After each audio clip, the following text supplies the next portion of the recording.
colleagues, good morning, good afternoon, and good evening to you all, wherever you are.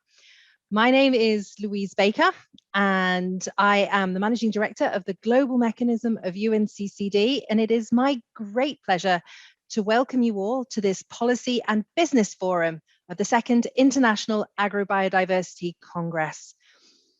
George Bernard Shaw, the Irish playwright, once said, "There is no sincerer love than the love of food." Today's online format reflects that COVID-19 is still with us, but as we work to end the pandemic, we must also strive to build better food systems to express our love of food. Food systems that are more nature positive, more prosperous, more inclusive of the peoples and the diverse cultures, also make the wealth of genetic resources an opportunity for transformation. David Attenborough once said, "It's the range of biodiversity that we must care for, the whole thing, rather than just one or two stars." And it's that range that we're going to be talking about today. This morning, we heard from the scientists. They told us how education and awareness of food consumption are increasingly important. The FAO estimates about 30,000 edible resources. Well, there are only about 10 in our kitchens, with greater frequency. A gap that does not contribute to the conservation of diversity and the habitats that's not conducive to our health. So there's 30,000 resources out there, and we're really only using 10 of them. We also heard from Indigenous peoples how different their knowledge and awareness of food systems are, and how they can help us increase our understanding of nature. This afternoon, we're bringing together policymakers, small, medium, and large companies, international organizations, and stakeholders, covering an incredible spectrum of issues around food systems. The goal really is to reflect on two fundamental aspects. The first, in our first panel, is about creating an adequate food environment where new generations can learn about food systems. And I'm delighted that Namukolo Kovic of IFPRI will moderate that discussion. Later on, the second will be about food composition data to promote biodiverse and healthy diets and ethical considerations in our individual food choices. That'll be moderated by John de la Parra of the Periodic Foods Initiative.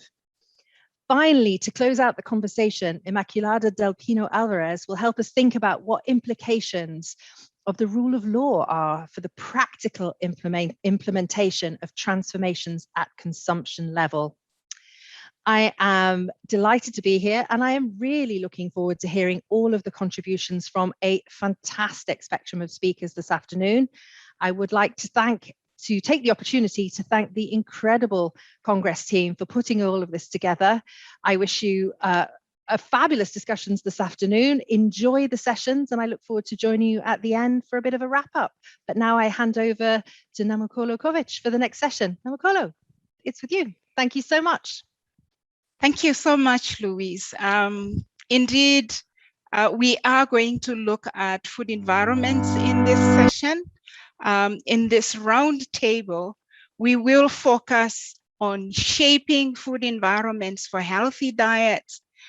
We will have discussions which are going to be informed, as Louise has said, by the scientific symposium and what we have heard.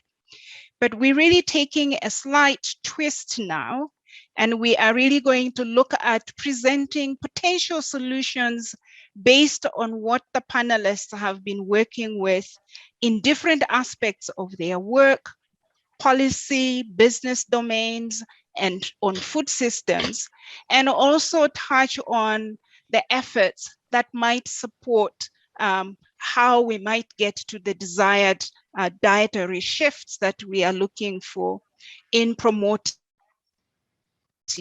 as well.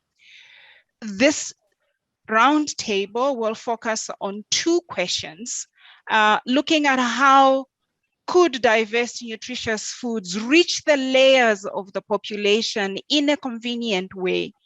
And then also, how can consumers actually be encouraged to make healthy diets more to make healthy diet choices more desirable. And so we really are going to look at this from the angle of business opportunities and policy framework perspectives. So we have 6 speakers that are going to talk to us today, looking at different angles. We are going to start with Professor Truong Tuyem Mai, who's Vice Director of the National Institute of Nutrition in Bangladesh. She really brings the perspective of both being a medical doctor and a policy maker, and will share with us how they are trying to encourage better diets. Over to you, Truong.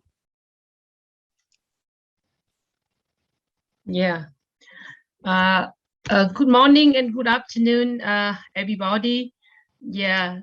The first one, I would like to thank your organization invited me. Yeah, thank you. The very nice introduction from the Mr. Lamukolo Kovic. Yeah, I would like to revise some information. I am from the Vietnam, not is the Bangladesh. Yeah, I think it's sorry about that. Yes. Okay. Okay. So now I go to directly to my presentation. Yeah, is on the issue of the shaping the diverse food and environment for the healthy diet and the optimal health in the Vietnam. I would like to share with you the few issues. So the government, you can see the yeah, you can see. Okay, thank you. Yes. Yeah, okay, very good. The government in Vietnam has developed the framework for the sustainable food system with the 5 action pillars, in which the action we focus on diverse and reliable balanced food consumption, while ensuring good nutrition and optimal health, while minimizing emission and the food waste in the Vietnam. So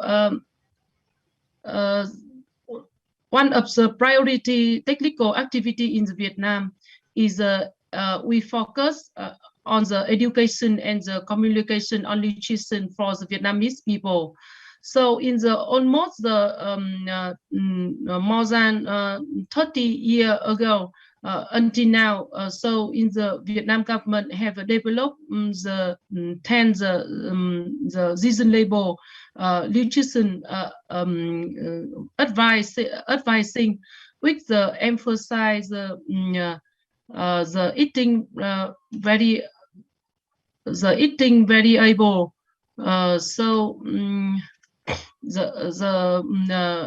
Eating variable and the adequate amounts of according to lead and balance food nutrition and the food safety. In addition, there is a nutrition pyramids and a table recommended for the whole aid of the Vietnamese people. Currently, Vietnamese government is developing the legislation on the nutrition labeling, ensuring the healthy diets and preventing the micronutrient deficiency and preventing the overweight and obesity and the chronic non-communicable disease in the Vietnam. So now in this situation is very increasing by year. So currently we are implementing other project on the increasing food and vegetable consumption for the low-income people, with the support by the Bill Gates Fund through the Wageningen University and another organization. So the project help Vietnamese researcher to increasing how to intervention for the Vietnamese people low income to improving the low lead and practice for the consuming diverse and adequate amount of the vegetable and foods. So we in here for the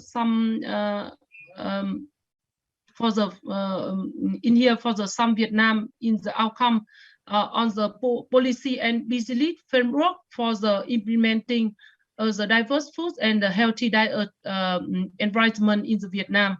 So we focus in the policy for the developing every 10 years we developing in the lesson strategy on nutrition for the improving the Vietnamese nutrition. So the second, we focus is training for the intercorrectional correlation to implementation from the Ministry of Agriculture, Education, and Ministry of Industry and Trade, and the Ministry of Health. So another action we focus for framework of policy, we focus in strengthening in the communication and nutrition counseling activity to change the behavior and practice for the Vietnamese people. Yes, so I think in the finally I would like to focus to talk in the Vietnam now we have set up the lesson action plan for the sustainable food system in the Vietnam. So we have a joy in the food system summit. So now in the Vietnam government, we action quickly for the building on the lesson action plan for the sustainable food system in Vietnam. So we focus on the cross-sectional coordination for the multi-stakeholder to get the goal. So of course we have to set up the very big framework and the policy for the how to the healthy diet and how to the sustainable for the food system in the Vietnam. So I think in the I thank you so much in the organization to invite me to talk about the summary about the how to the to set up the policy and the for the framework in the Vietnam to improving the healthy diet and the nutrition Vietnamese people. Yeah, thank you so much. Thank you so much. Thank you very much, Truong. I particularly like how in Vietnam you are linking the dietary guidelines that you have to the food systems transformation pathway that was developed. And I think that can create a positive environment for other stakeholders to support the attainment of the guidelines per se. The next speaker that I move on to now is Fisayomi Kayode, who really works with different initiatives of the Sahel Consulting Agriculture and Nutrition Limited.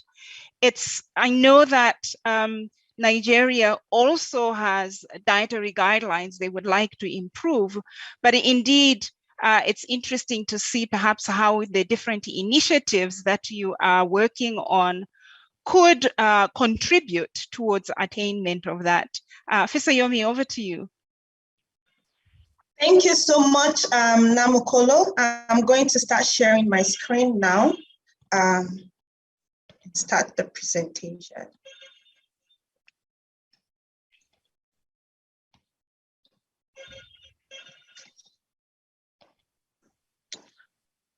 Okay, so I'm just going to quickly take you through briefly what Sahel does.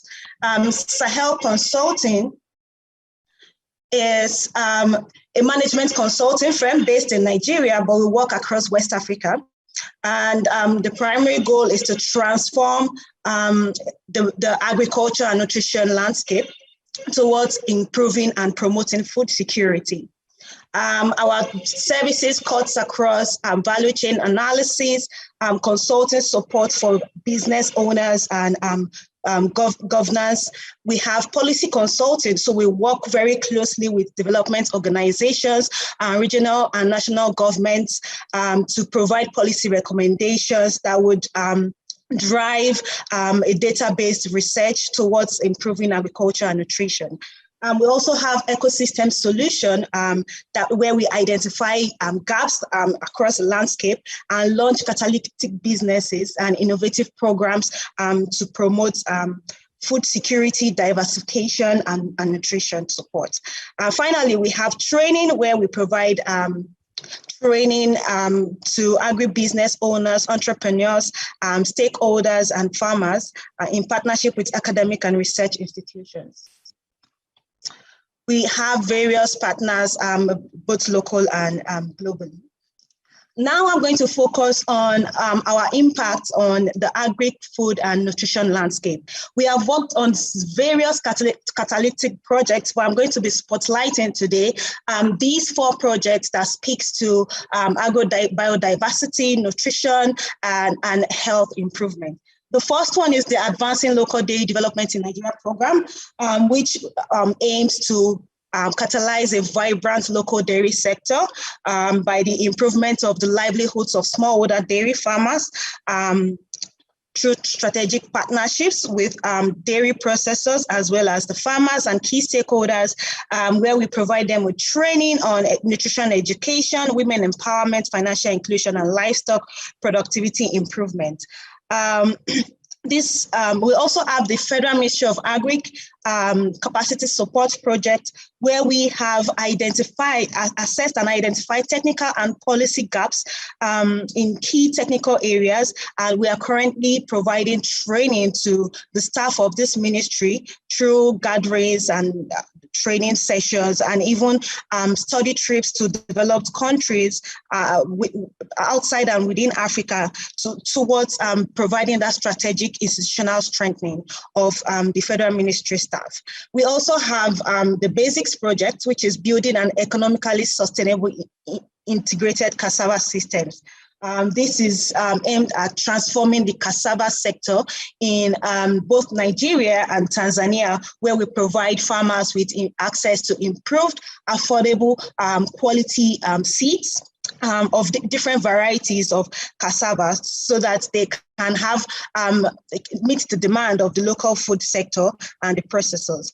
Finally, we have the collaborative seed program. Here we are partnering with the Dutch government and Wageningen University in Netherlands to contribute to the improvement of sustainable income, food and nutrition securities of rural households within Nigeria by increasing their access to quality seeds and improved varieties.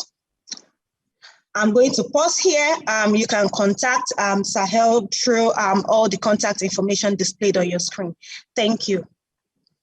Thank you very much, Fisayomi. It's nice to see the transition from the dietary guidelines, but then your focus in trying to bring in other stakeholders, such as promoting the dairy industry development activity, and then also the idea of seeds. I'm going to come back to you later on with a question specifically to do with the seeds, and maybe you can think about it already ahead of time now while the others present.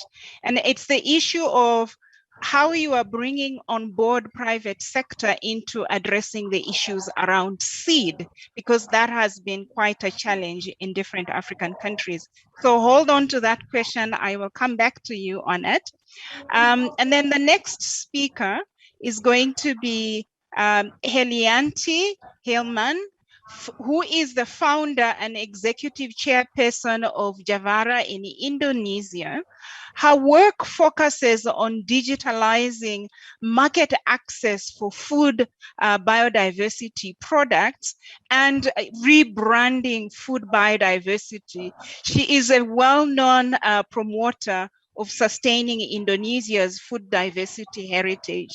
Helianti, over to you for your presentation. Thank you, Dabukolo. Thank you, everybody, for having me here. I'll start with my presentation. Okay. Yes, so basically, before talking about digitalizing itself, we have to start about rebranding the Indonesia's agrobiodiversity. And basically, we are very blessed living in archipelago islands, 17,000 islands across the archipelago, which give us the benefits of a very diverse ecosystem. and which also give us a very abundance with the natural resources. So the question is, why should we settle for less? Why we are limiting ourselves with limitation on the food choices when we have so much to offer? So this is actually the starting point where we started the company back in 2008, is basically to sustain forgotten food biodiversity of Indonesia.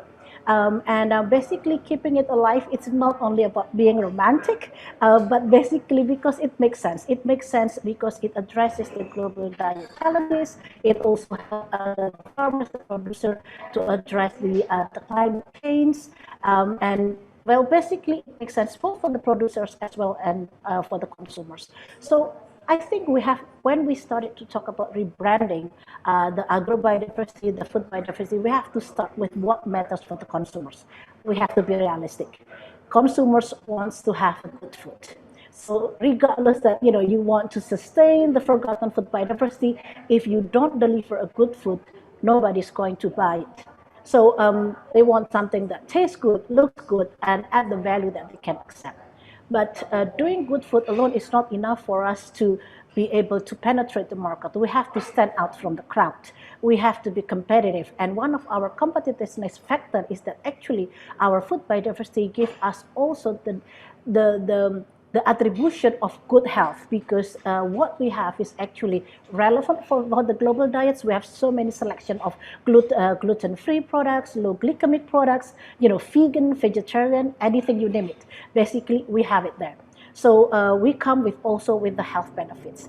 But again, for us, having good food and good health, it's not enough, because we know that also right now consumers wants to be empowered to also become responsible and mindful consumers. They want to know where the food comes from, whether the producers are benefiting fairly for that. So basically, this is what we want to address when we do rebranding. So again, when we talk in the business, everybody keeps saying economies of scale, economies of scale, economies of scale. But when we keep talking about that and emphasizing on that, actually we are excluding smallholder farmers. We are excluding our food biodiversity, because there is no way that they can come into an economies of scale if due to their limited of scale and resources. So we come up with a new concept of economies of scope.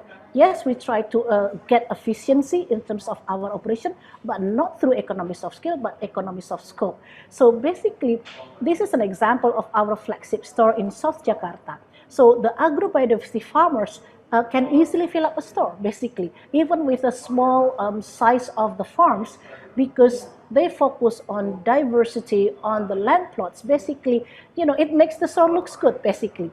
Yes, they may not be able to provide, a big scale of supermarkets unless it's aggregated, but at least we provide solutions for the consumers that need to have a diverse diets. So if we look into this is actually a garden of mine at my home. I just want to showcase, before I always a believer of walk the talk, talk the walk. Before I ask anybody to join us in doing the agrobiodiversity, I have to start myself. And in these very small land plots of, say, 40-50 meters square, we can grow 149 type of food biodiversity. So you can see some of the examples of the harvest we have on the right side, basically. So can you imagine, again, my question is, why should we settle for less? Why should we settle for monoculture if our nature gives us abundance and with a pack of nutrition, with all the goodness? So basically, working on the food biodiversity and the agrobiodiversity give us more choices to serve our consumers, because be realistic, consumers now are facing a lot of health issues, and each of the customers, they need something that's suitable for them. The more we provide selection, the more we can serve a different consumers. So in terms of rebranding food biodiversity, first we have to talk about product innovation. Definitely, without innovation, we cannot bridge the gap of what we have and what the consumer wants. And then secondly, it's very important to build the narrative, the story behind the product. because specialty consumers, they want to know more. They want to know where it comes from, whether it's produced organically, and things like that. And it's really good if we can start using the QR code that allow consumers to trace. And so this is an example of how we put the narration. For example, for the coffee, we focus on ecologically driven coffee trading. So this is just a glimpse, basically, Namukolo and all ladies and gentlemen, on actually what the agrobiodiversity can provide you. And that's where the digitalizing can be done when you have the diversity of it. Thank you. And thank you very much, Helianti. I love the term economies of scope. That's something new I have learned today. But I think the idea of opportunities that are inherent in the food biodiversities that are there from a business perspective is really an important perspective to what you have shared with us. And I think it can apply in other circumstances as well. And so from opportunities of diverse food products and economies of scope, I now want to introduce our next speaker. And our next speaker is going to be Koen. This is Koen de Keizer, who is a policy officer at the European Center for Development and Policy Management. And he will really touch on some aspects of sustainable investments in indigenous vegetables in Kenya. Koen, over to you. Thank you very much. I will now share my screen, and I hope to stay in Namakulo's good grace by staying in my allotted time limit. Thank you, Koen. I seem to have... It's coming through. It's coming through. Well, great. Yeah, we've got it now. So today I'm presenting the work of me and many colleagues of Nakuru County, Kenya, spanning 2 projects related to the higher integration of indigenous vegetables in the local food system. One project relates more to the governance aspects and certain policy options of supporting higher integration, while the other project is more about attracting investments into the indigenous vegetable chain. By presenting them together, I hope to convey a bit both a public and a private angle about supporting indigenous vegetables. Just a note on the term. We narrow our study on the most popular indigenous leafy vegetables. So that is like cowpea or kunde in Swahili, black nightshade or managu, and amaranthus leaves or terere. Both projects are, I think, as well as this conference, sponsored by the Italian Ministry of Foreign Affairs and International Cooperation. Right, so we have 2 projects that focus on supporting indigenous vegetables. In the first project, Sustainable Agri-Food System Strategies, we analyzed the local food system of Nakuru and the opportunities and challenges for indigenous vegetables. We saw that there is not one obstacle, not one solution, but many that require a coordinated approach with many actors to be efficient. It was a systemic problem requiring systemic solutions. As such, we proposed a multi-stakeholder platform, so bringing all the relevant actors together and see where and how we can work together.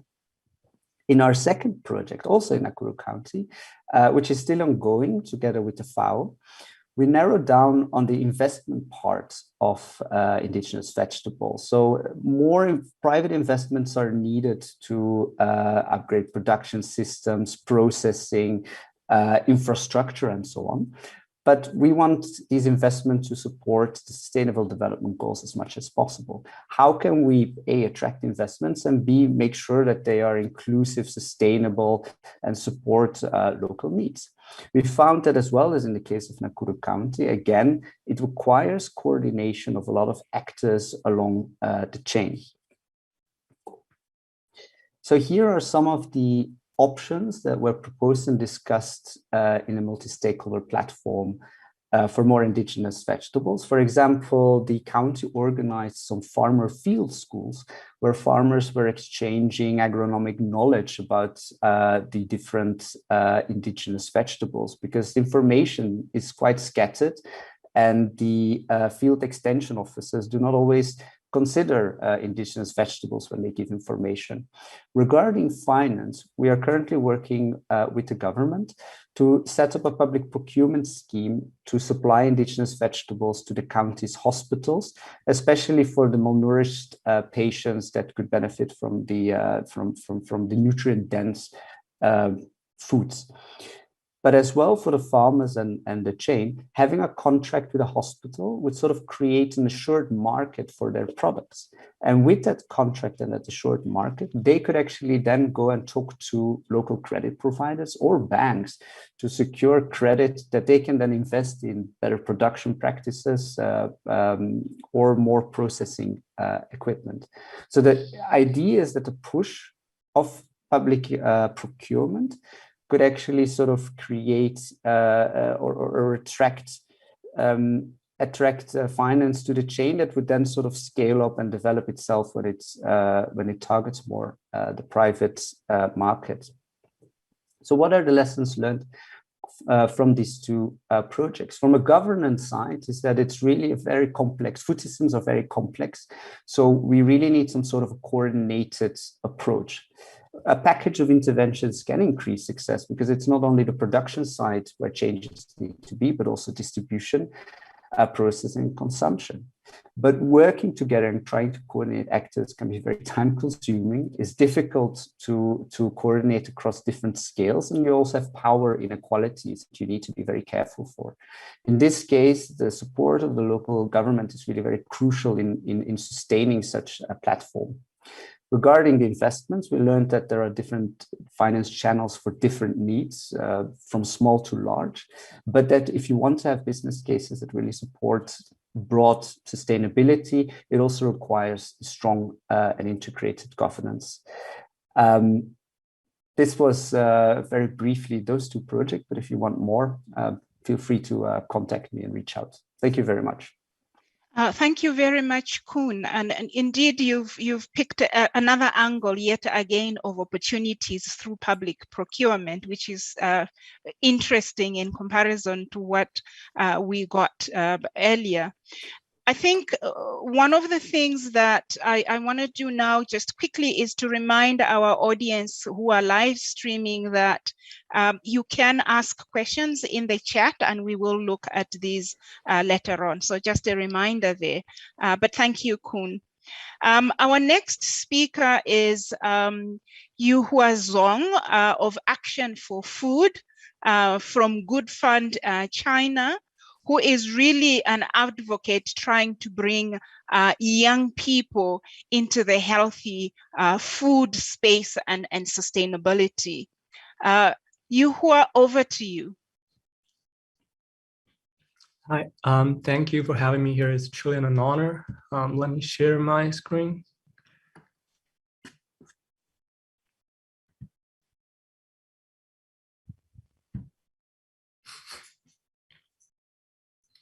Can you see it okay?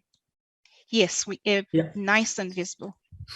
So my name is Yuhua. I'm the youth program coordinator at Good Food Fund China, and also one of the youth leaders for Agri-Food and for Change Global campaign. The campaign was launched by youth leaders and youth chairs of the UN Food System Summit Action Tracks this year. It has a pledge which people can sign and write down what they would like to do in terms of helping transform food systems, and a vote of actions for change. So youth all over the world came up with a list of 17 actions they wanted to see being taken by the policymakers. We have also built a youth advocate network in China, and we educate them and provide tools and knowledges so they can go back to their own communities and become the drivers of change. Their efforts are truly inspirational. So at Good Food Fund, we believe that behavior change from the mass consumers are crucial when it comes to food system transformation.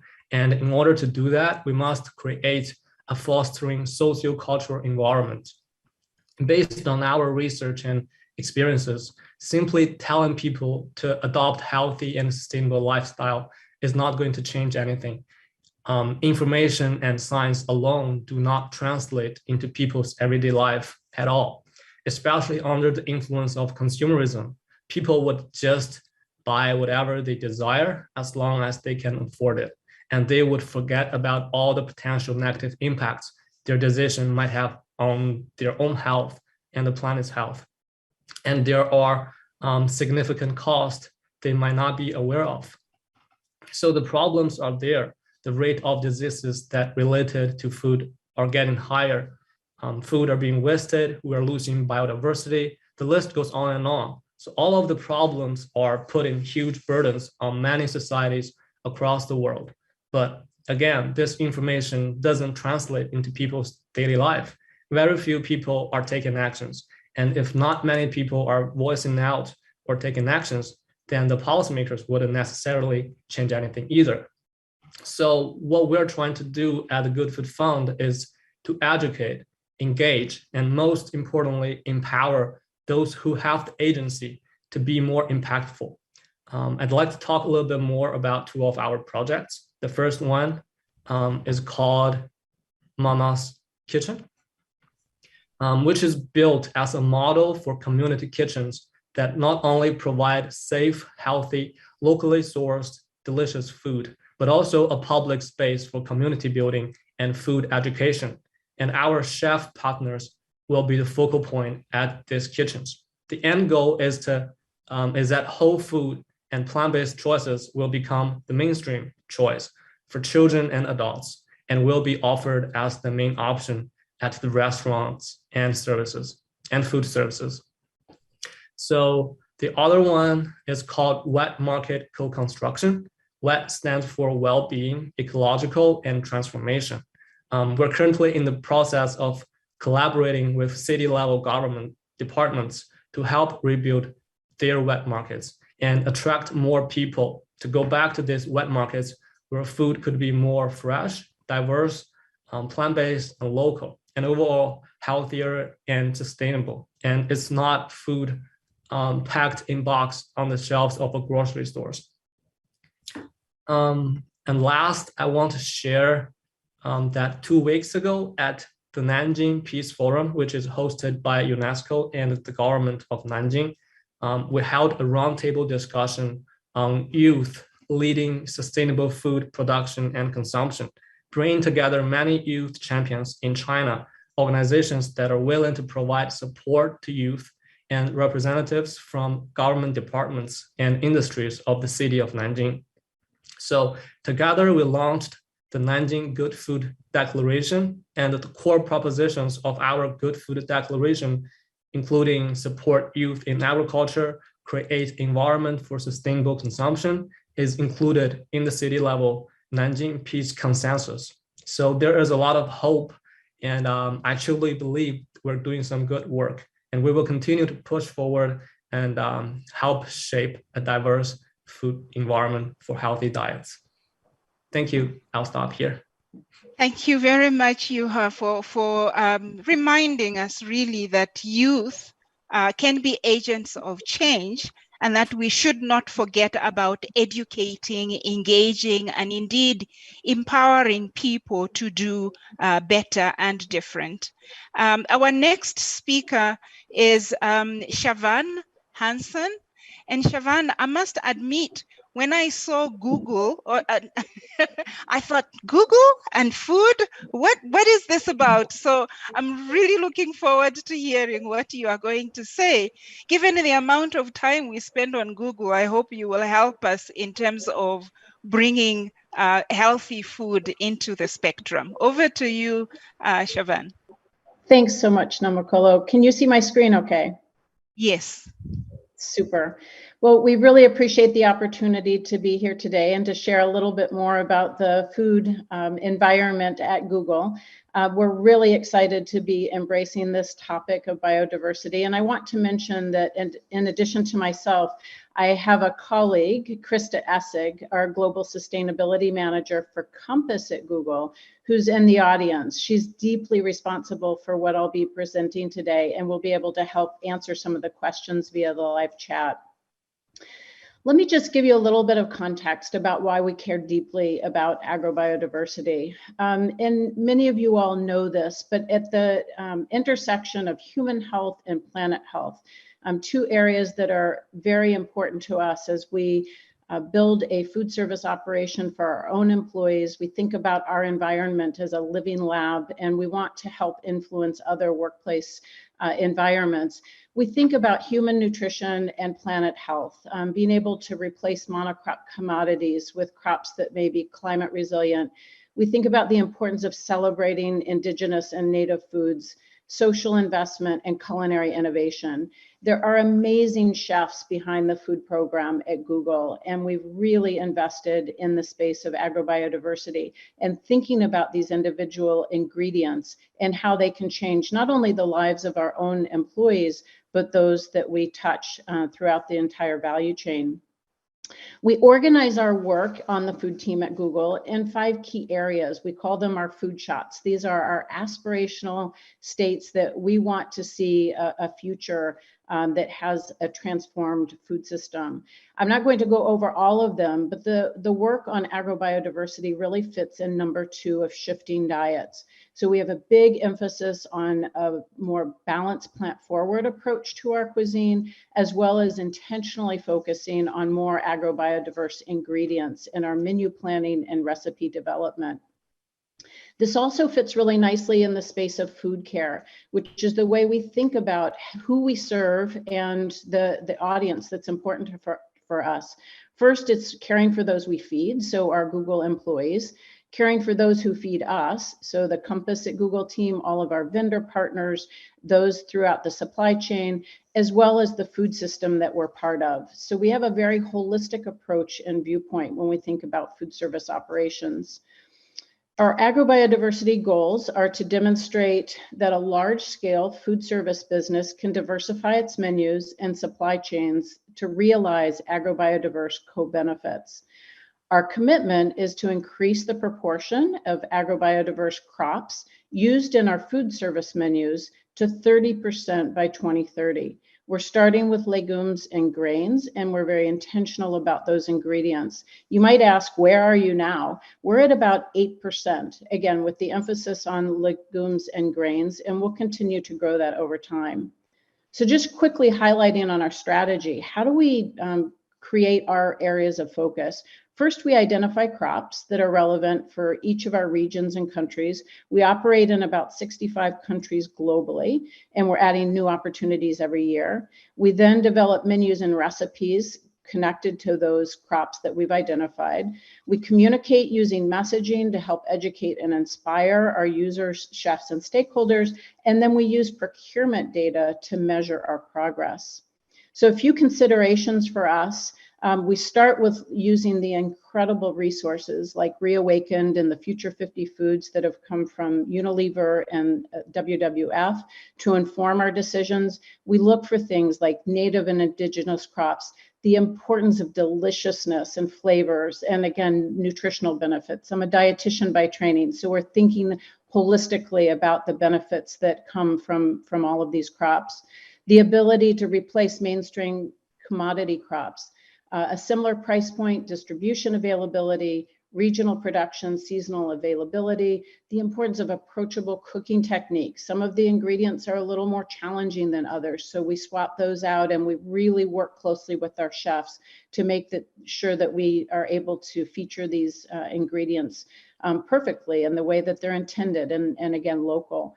And then the notion of climate resilience and sustainable agriculture production. A few comments about what our chefs are saying. Again, we really underscore our food program with the chefs leading the way. They're very motivated by the purpose-driven nature of agrobiodiversity and supporting products and suppliers with a positive social and environmental agenda. And the notion of culinary innovation. This is a lot of fun for our chefs. They're able to use these new ingredients and really push the limits of innovation and utilizing ingredients that they hadn't been exposed to before. And these are just a few quotes that they are able to voice from using agrobiodiverse ingredients across our ecosystem.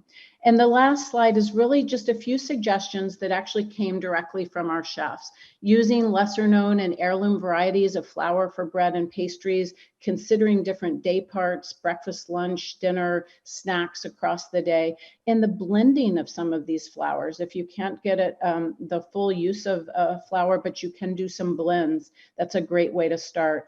We integrate cultural approaches. So if we've got a focus on Indian or Mediterranean cuisine, we can integrate ingredients through these cycle menus across the day. And then sourcing and relationships are a deep part of this for us. Collaborating with local farmers in different parts of the world. In Ireland, we've joined up with seaweed farmers. We've had opportunities to connect on wild rice as an important ingredient, as well as some partners this time of year growing new pumpkin varieties. So that's what I have to offer for now, and really appreciate the opportunity to share what we're doing at Google. That's very interesting, actually. And a question that pops up, which we can come to later, is the extent to which you see this filtering into the broader Google environment to influence the population at large. Any thoughts in that direction? Because that has implications for scale. So we'll come back to you on that one. I think for now, we can then traverse to our panel discussion. And I have a few follow-up questions that I would actually like to ask our panelists. And really starting, I think, first with, let me start with Ilianthi. No, not with Ilianthi. Let me start with Femisayo, because I threw a challenge at you at the beginning, and it's the issue of seed and additional opportunities there in terms of addressing a pertinent issue that's been a challenge on the African continent. How are you linking that to business opportunities for smallholder farmers? Could you shed some light on that? Over to you. Thank you so much, Namokolo. So what we've done in the beginning of all our seed projects is to identify and engage key stakeholders, including the producers, both at small scale, medium, and large scale, the processors, marketers, distributors, policymakers, research institutes, and so on. And the reason why we do this is because we always ensure that the scope of whatever development we are doing cuts across what all these key actors are doing. So for the producers, we identify their challenges, technical gaps, and provide them with capacity building, training, support, infrastructure, and resources to improve seeds production. And we also work with research institutes to come up with different varieties, improved varieties of seeds that we now ensure that we distribute to producers or marketers or processors that are interested in producing these seeds in large scale and stepping it down to other consumers. So that is how we've been addressing the issues of seeds, particularly within West Africa. Okay, thank you very much. And then I want to move on to Truong. Truong, in your presentation, you made a statement that caught my attention, and it's one on the dietary guidelines that are designed to improve the quality of diets while minimizing on emissions. So how is that being incorporated into the guidelines? And do you see opportunities then for people to engage business-wise in trying to help with the country actually attaining those guidelines effectively? Over to you, Truong. Yeah, thank you, Kovic, for your question. I think in the for the food based guideline in the Vietnam. So in the Vietnam, we have two cooperation very good from the Ministry of Health and Ministry of Agriculture. So of course, do you know is we when we building the food based guideline for the Vietnamese people, we have to using the indicator and the data from the combined with the from the agriculture and the food consumption from the National Institute of Nutrition of the assessment for the Vietnamese people. So and then I think is for the assessment and the surveillance for the Vietnamese using the dietary guideline in the Vietnam, we have to set up the monitoring and the surveillance, and besides that, we have to set up the network nutrition for to introduce and to guide for the Vietnamese people to using the guideline food dietary guideline. So I think is very important for the busy lead network in the Vietnam now. For the foods, busy lead and the foods company, we have following the almost the food data guideline for the to improving the how to set up the food content and the food ingredient for to how to improving the Vietnamese people nutrition. So I think is very important for the in the Vietnam now in the two cooperation in the government and the private sector. In of course, I think in the business network in the Vietnam, I think is a globally in the cooperation with the Vietnamese government. I think is a very important to improving the food data guideline for the implementation. Thank you. Okay, thank you very much. It's actually commendable to be linking dietary guidelines with emissions. Actually, I find that very interesting. Yes. I want to move on to Helianti, and Helianti. When I looked at the background there, the shop that you are in is it's the issue of cost. Are we seeing increases in cost of these heritage traditional foods as you are rebranding them, and how is that featuring in terms of affordability for the majority of the population?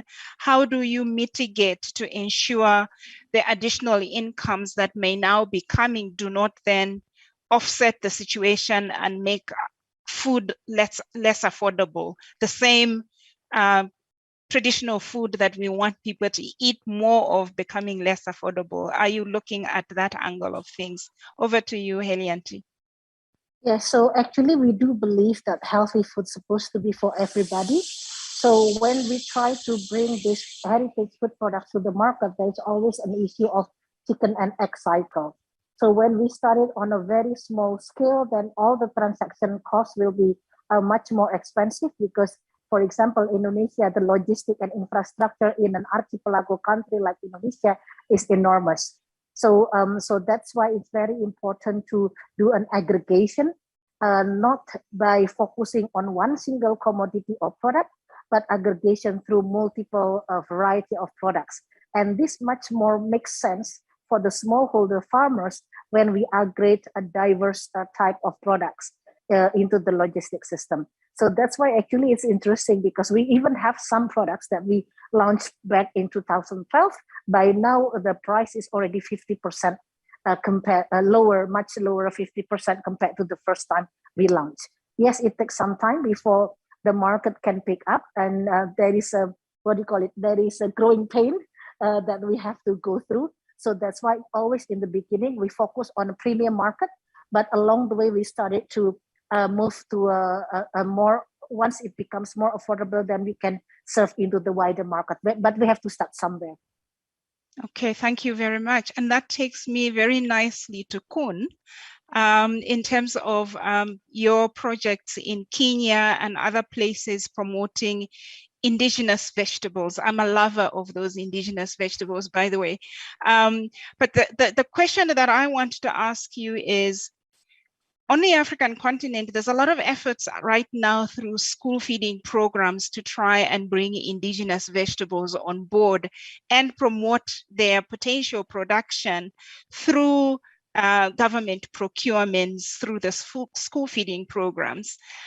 So from your experiences, are you seeing success in the horizon through these government procurement programs for indigenous vegetables?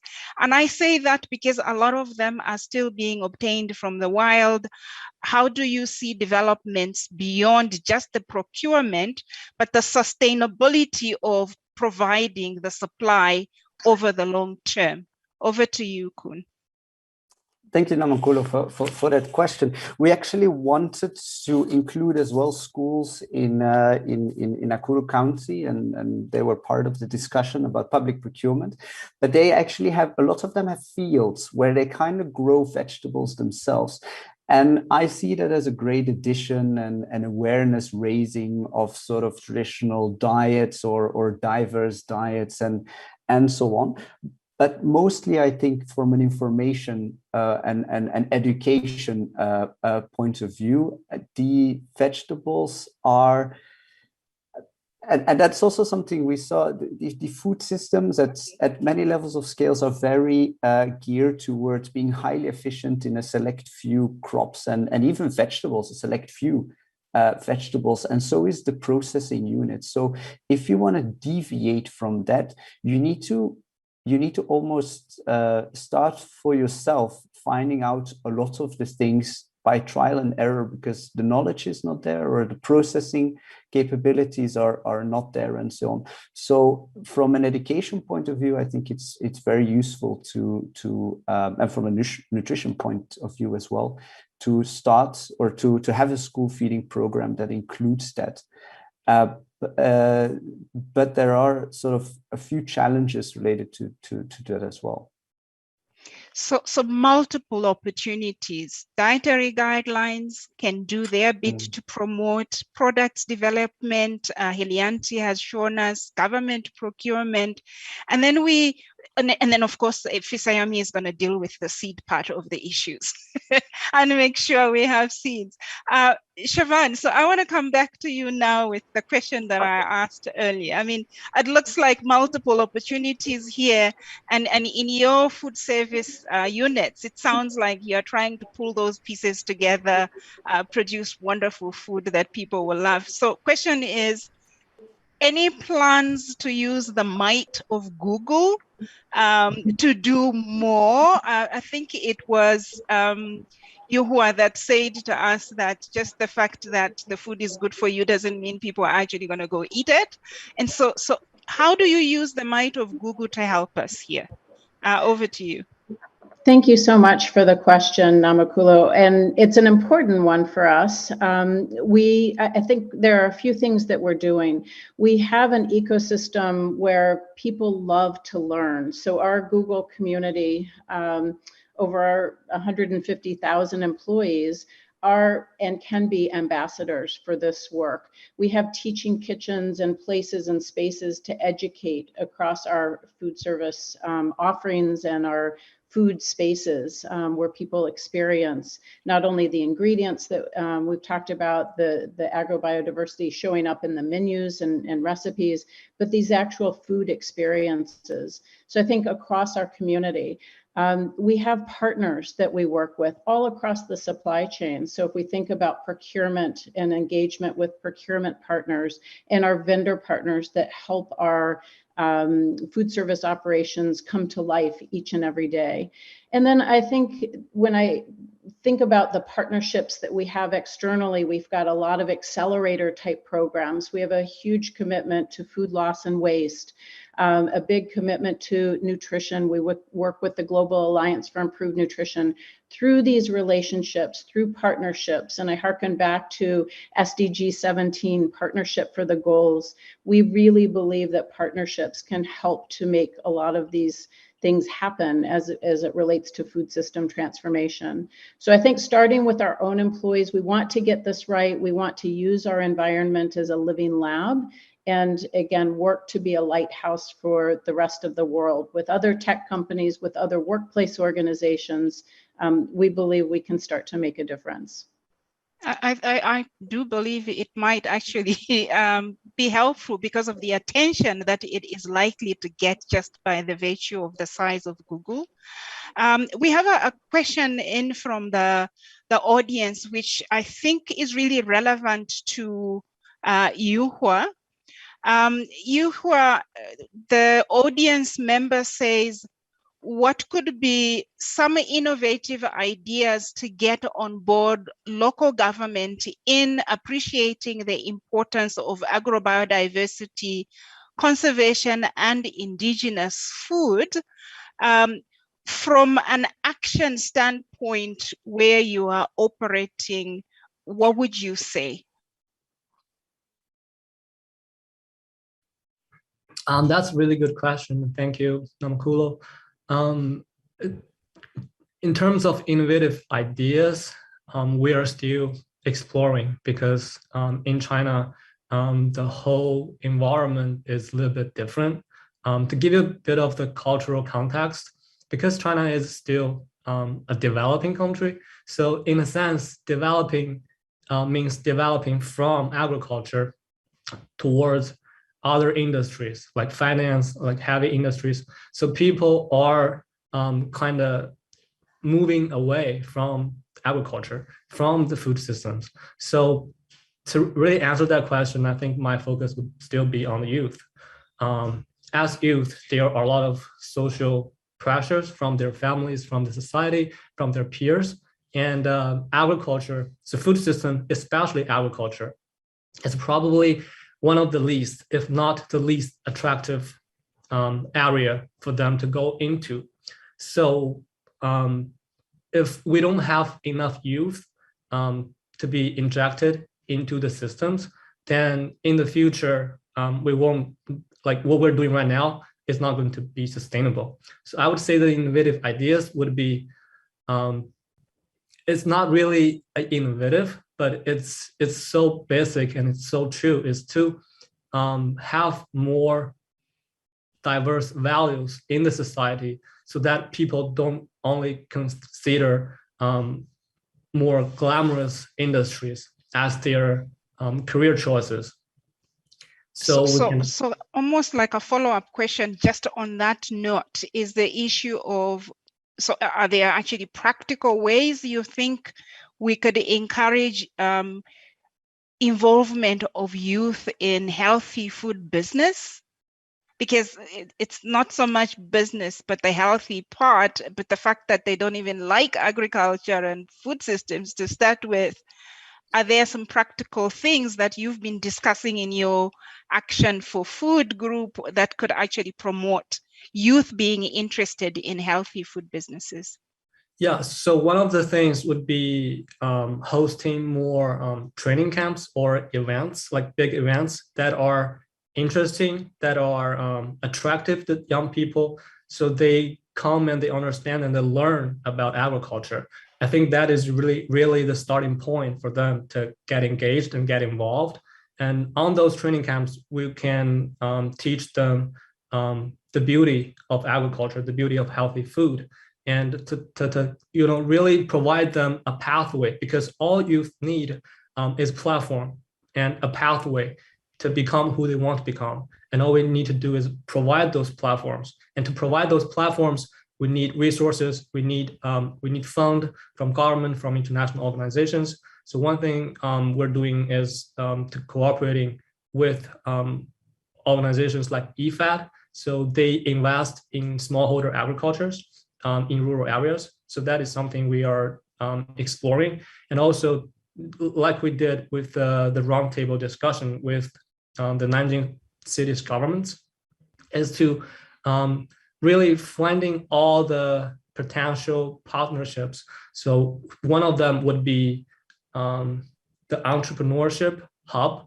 So youth are a great resources for entrepreneurs, and to provide them with knowledge in those kind of hubs would also be a practical solution to guide them into agriculture and guide them into helping shaping the food system.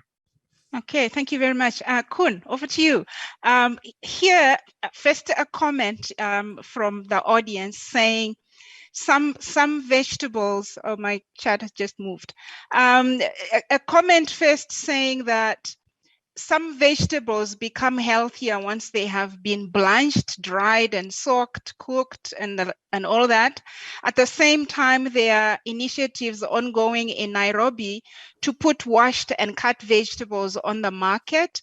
Thus, there are business solutions for that also in Europe, they say. That's a comment. But the question that's associated with that comment is, did you try to connect companies who could efficiently dry traditional leafy vegetables and look into recipes, how best to prepare the dried versions? Over to you, Kun. Thank you for that question. Yes, we did connect with companies. Maize Foods and Pulse Agri are two of them. Maize Foods processes, dries, and even exports traditional leafy vegetables to Europe, the Kenyan diaspora. So it might be in a city close to you. These come at a very high price point, so they are definitely not for most Kenyans. Traditionally there is quite a bit of that processing or drying of leafy vegetables as well. As a business, it's just starting. I mean, there is a lot of interest from urban Kenyans in traditional diets. Supermarkets see that as well. Traditional wet markets see that as well, because of the health consequences associated with more modernized diets, high in fast food and so on. So that's why there is definitely this interest for more traditional vegetables. But it's when we spoke with the urban markets and supermarket managers in Nairobi, is that the supply is a bit of a problem. So there is a high seasonality. So at one point in the season, there is loads of these vegetables, and then the price collapses, and then another time there is little supply. So there needs to be quite a bit of investment on the production side to sort of create a more stable and quality supply to produce fresh vegetables to Nairobi. And then how do you address the issue of volumes of procurement? One of the problems usually with public procurement is that a lot of the smallholder farmers are producing in such small volumes. So how do you address the issue of volume of supply? Are you dealing with that yet? We do. We group them. So we work either to an aggregator or to an already existing group of farmers. We train, like also mentioned, there is a training of farmer field schools about this. But the social organization, as much as technology and public support, there is also the social organization aspect that is crucial for it. But that already exists. Like this aggregation of small scale farmers already exists.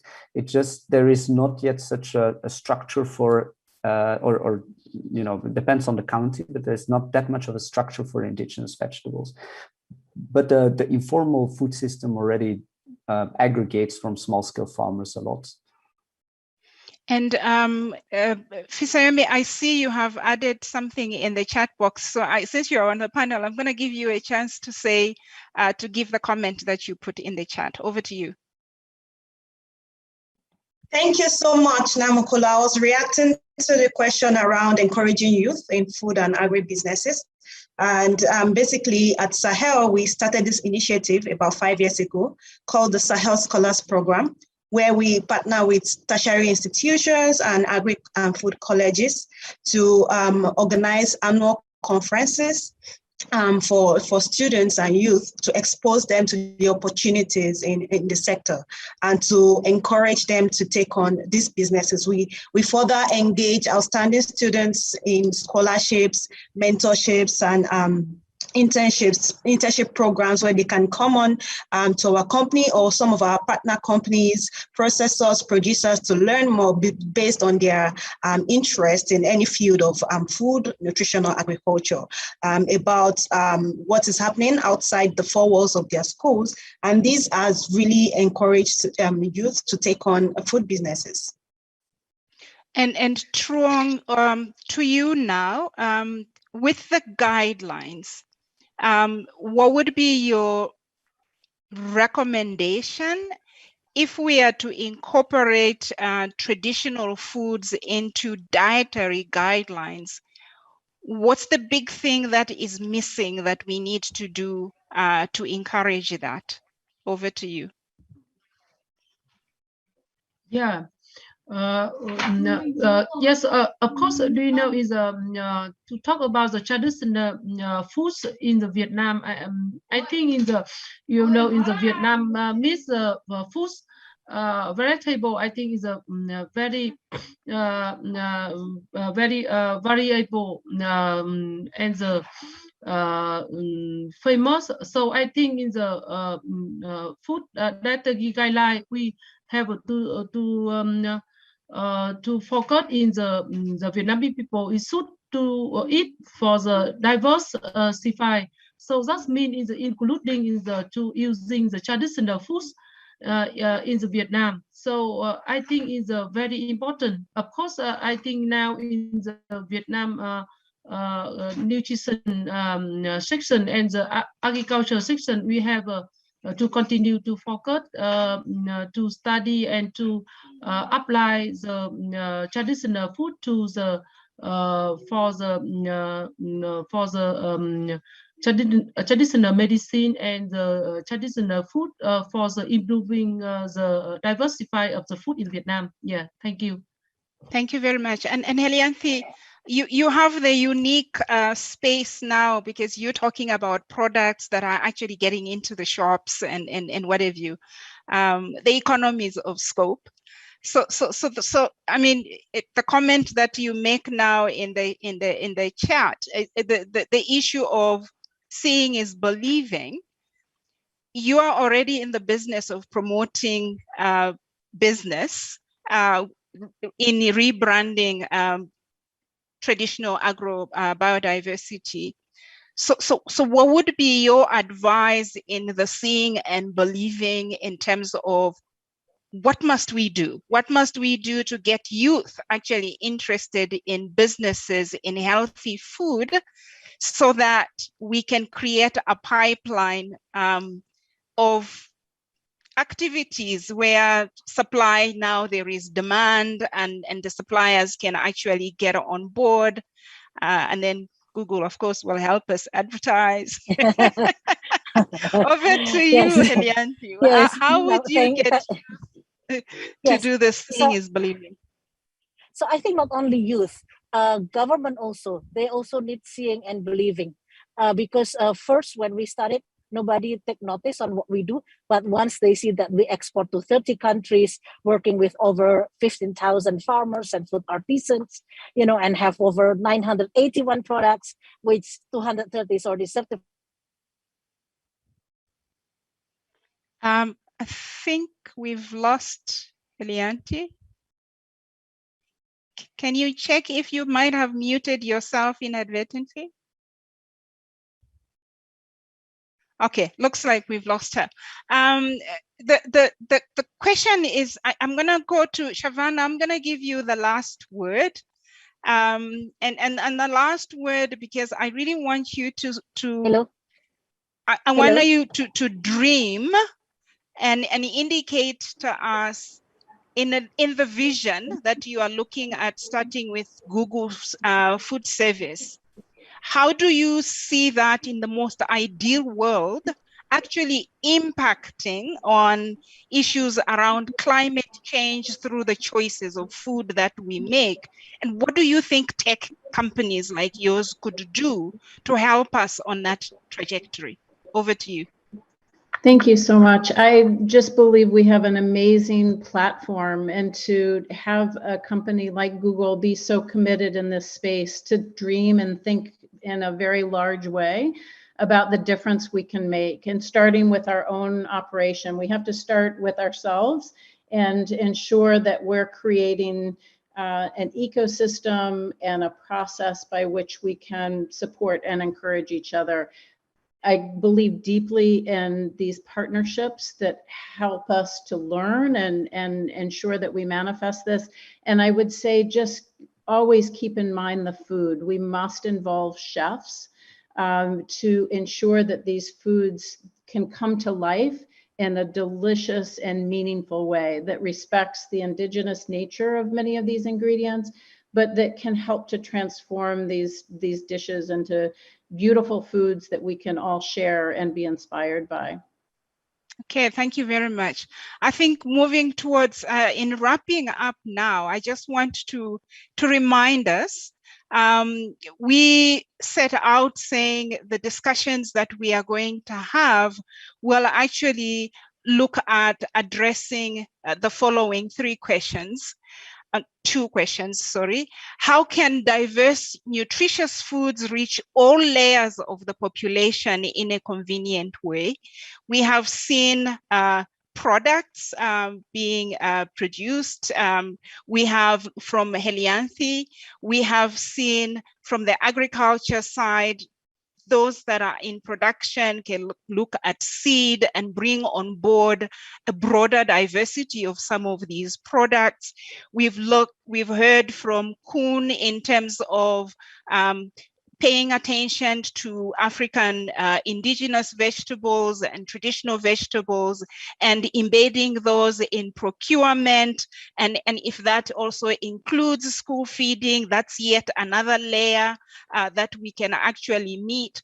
We have Sharon with Google, that's now way up there, but that's another layer of the population again that could be served. And then of course, we don't forget Yuhua and the activities they are dealing with the youth as change agents, as people that can actually help us. And of course, my Truong with the guidelines, the dietary guidelines, which can work based on all the above, because those foods, if they are now available, they are being produced, they're being advertised positively, we can then have the guidelines actually work to be able to actually bring those foods on board. So really, it's a mix of things here, but a mix of opportunities that seem to be there to be explored, and it's what we do with them that then matters. The other thing was the issue of how can we encourage consumers to make healthy, diverse food choices, surely by making these more diverse products available by the production again, advertising, the change agents in youth, all that can actually help us on that front as well. So I really want to stop here and say thank you very much for the rich information that you have shared, really looking at this issue of shaping the choices that we make. Yeah, it's been a nice discussion. Really, we have looked at this idea of how do we shape the food choices that we make, leveraging the food biodiversity that we have around us, looking at policy answers such as procurement, also looking at different business ideas that might be out there in the making. And here I would like to thank our distinguished panelists. Sharon, I'm going to start from left to right on my screen. Sharon, thank you very much for bringing tech on board. Fisayomi, thank you very much for reaching out to those smallholder farmers and get them engaged as well. Kun, those traditional and indigenous vegetables must be part of the solutions that we consider for food systems transformation. After all, some of them are quite resilient to all these drought issues that we are facing with climate change. Helianthi, those products, next time I come to Indonesia, I will actually look you up. And then Yuhua, the youth, reach out, not just China, the rest of the world. There too, youth can be really change agents. And Truong, guidelines that we put in place must work for us, and incorporating some of these ideas in how the guidelines are framed will also help us get there better. So on that, I want to say thank you very much to all of you for taking your time to be with us. And thank you for all the people that are live streaming and have listened to this discussion. I encourage you to go back to the platform and look up these wonderful panelists and follow up the links and see what else they are doing, because in such a session, the time is too short for them to tell us everything that they are doing. So go look them up. Thank you very much, and goodbye to everybody. Bye. And now, as I say goodbye, I just remember I need to pass on to the next session, actually. Apologies for that. And then next session, there's going to be a slide that is going to come on now, and then we will have the next session, which is going to be led by, sorry, I'm scrolling into something on my screen. The session will be led by John Dula Para, manager of the Global Food Portfolio Food Initiative at the Rockefeller Foundation, and he will do roundtable 2 that will focus on generating and using food composition data for promotion of biodiverse and healthy food plus ethical consideration and introduction. So all those traditional foods, now we're gonna have them in food composition tables. Great. Thank you very much, and goodbye, everybody.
everyone, and welcome to our panel on our roundtable on generating and using food composition data for promotion of biodiverse and healthy foods, including ethical considerations.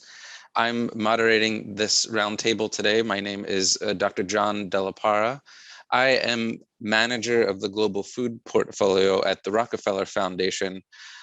But I am also a researcher at Harvard University and a lecturer at Tufts University, where my work focuses on understanding how people use plants in particular, more biodiverse plants, for food and medicine. My work focuses on a number of things, but it lately has been focusing on the use of food composition data in new and exciting ways. And I'll share a project that we're working on with the Rockefeller Foundation and also with the Alliance of Biodiversity and CIAT and the American Heart Association in a really novel project. And then after that, I'll introduce our roundtable today. And we'll each have about 5 minutes to introduce ourselves and some of our work.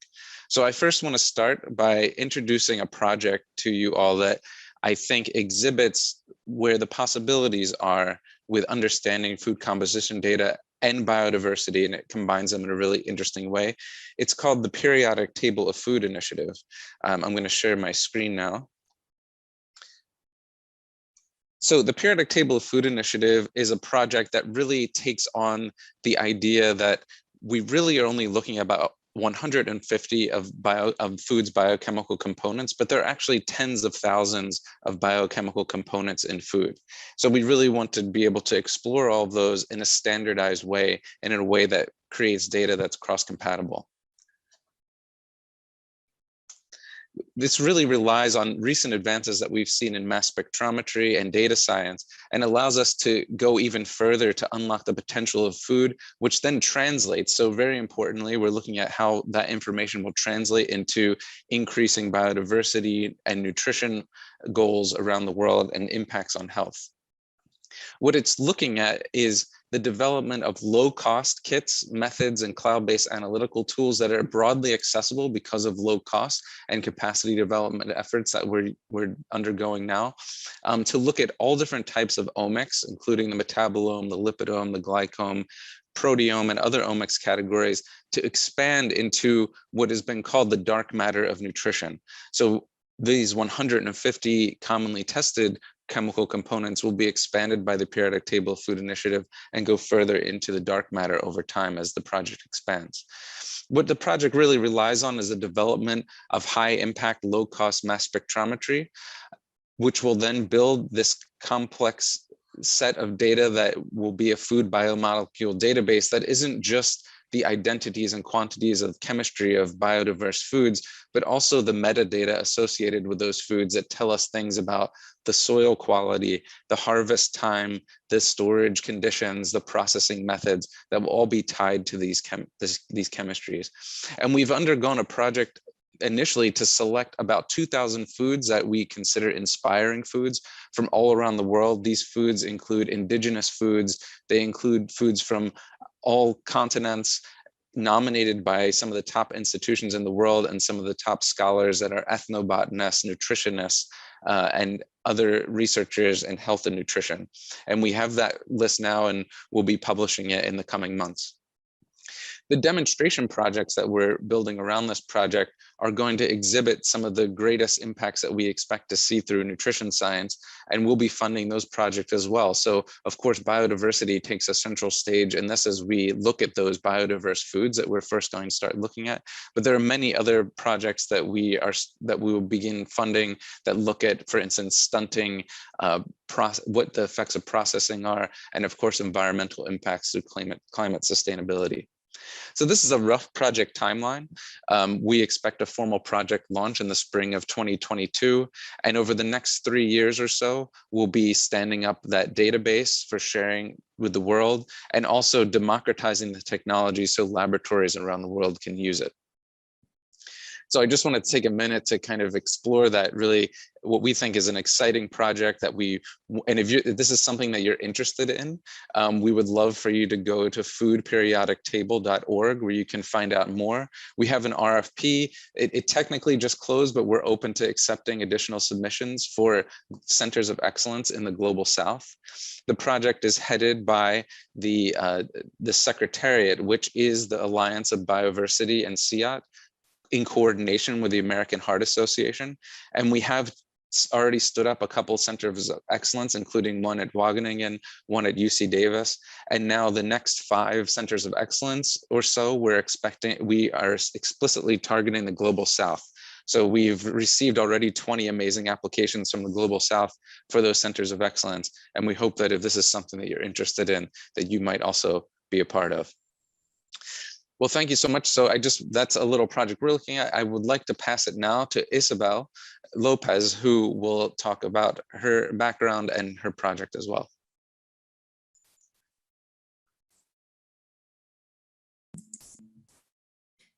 Thank you, John, and hello to everyone. Thanks to the organizers for having invited me to join this panel discussion.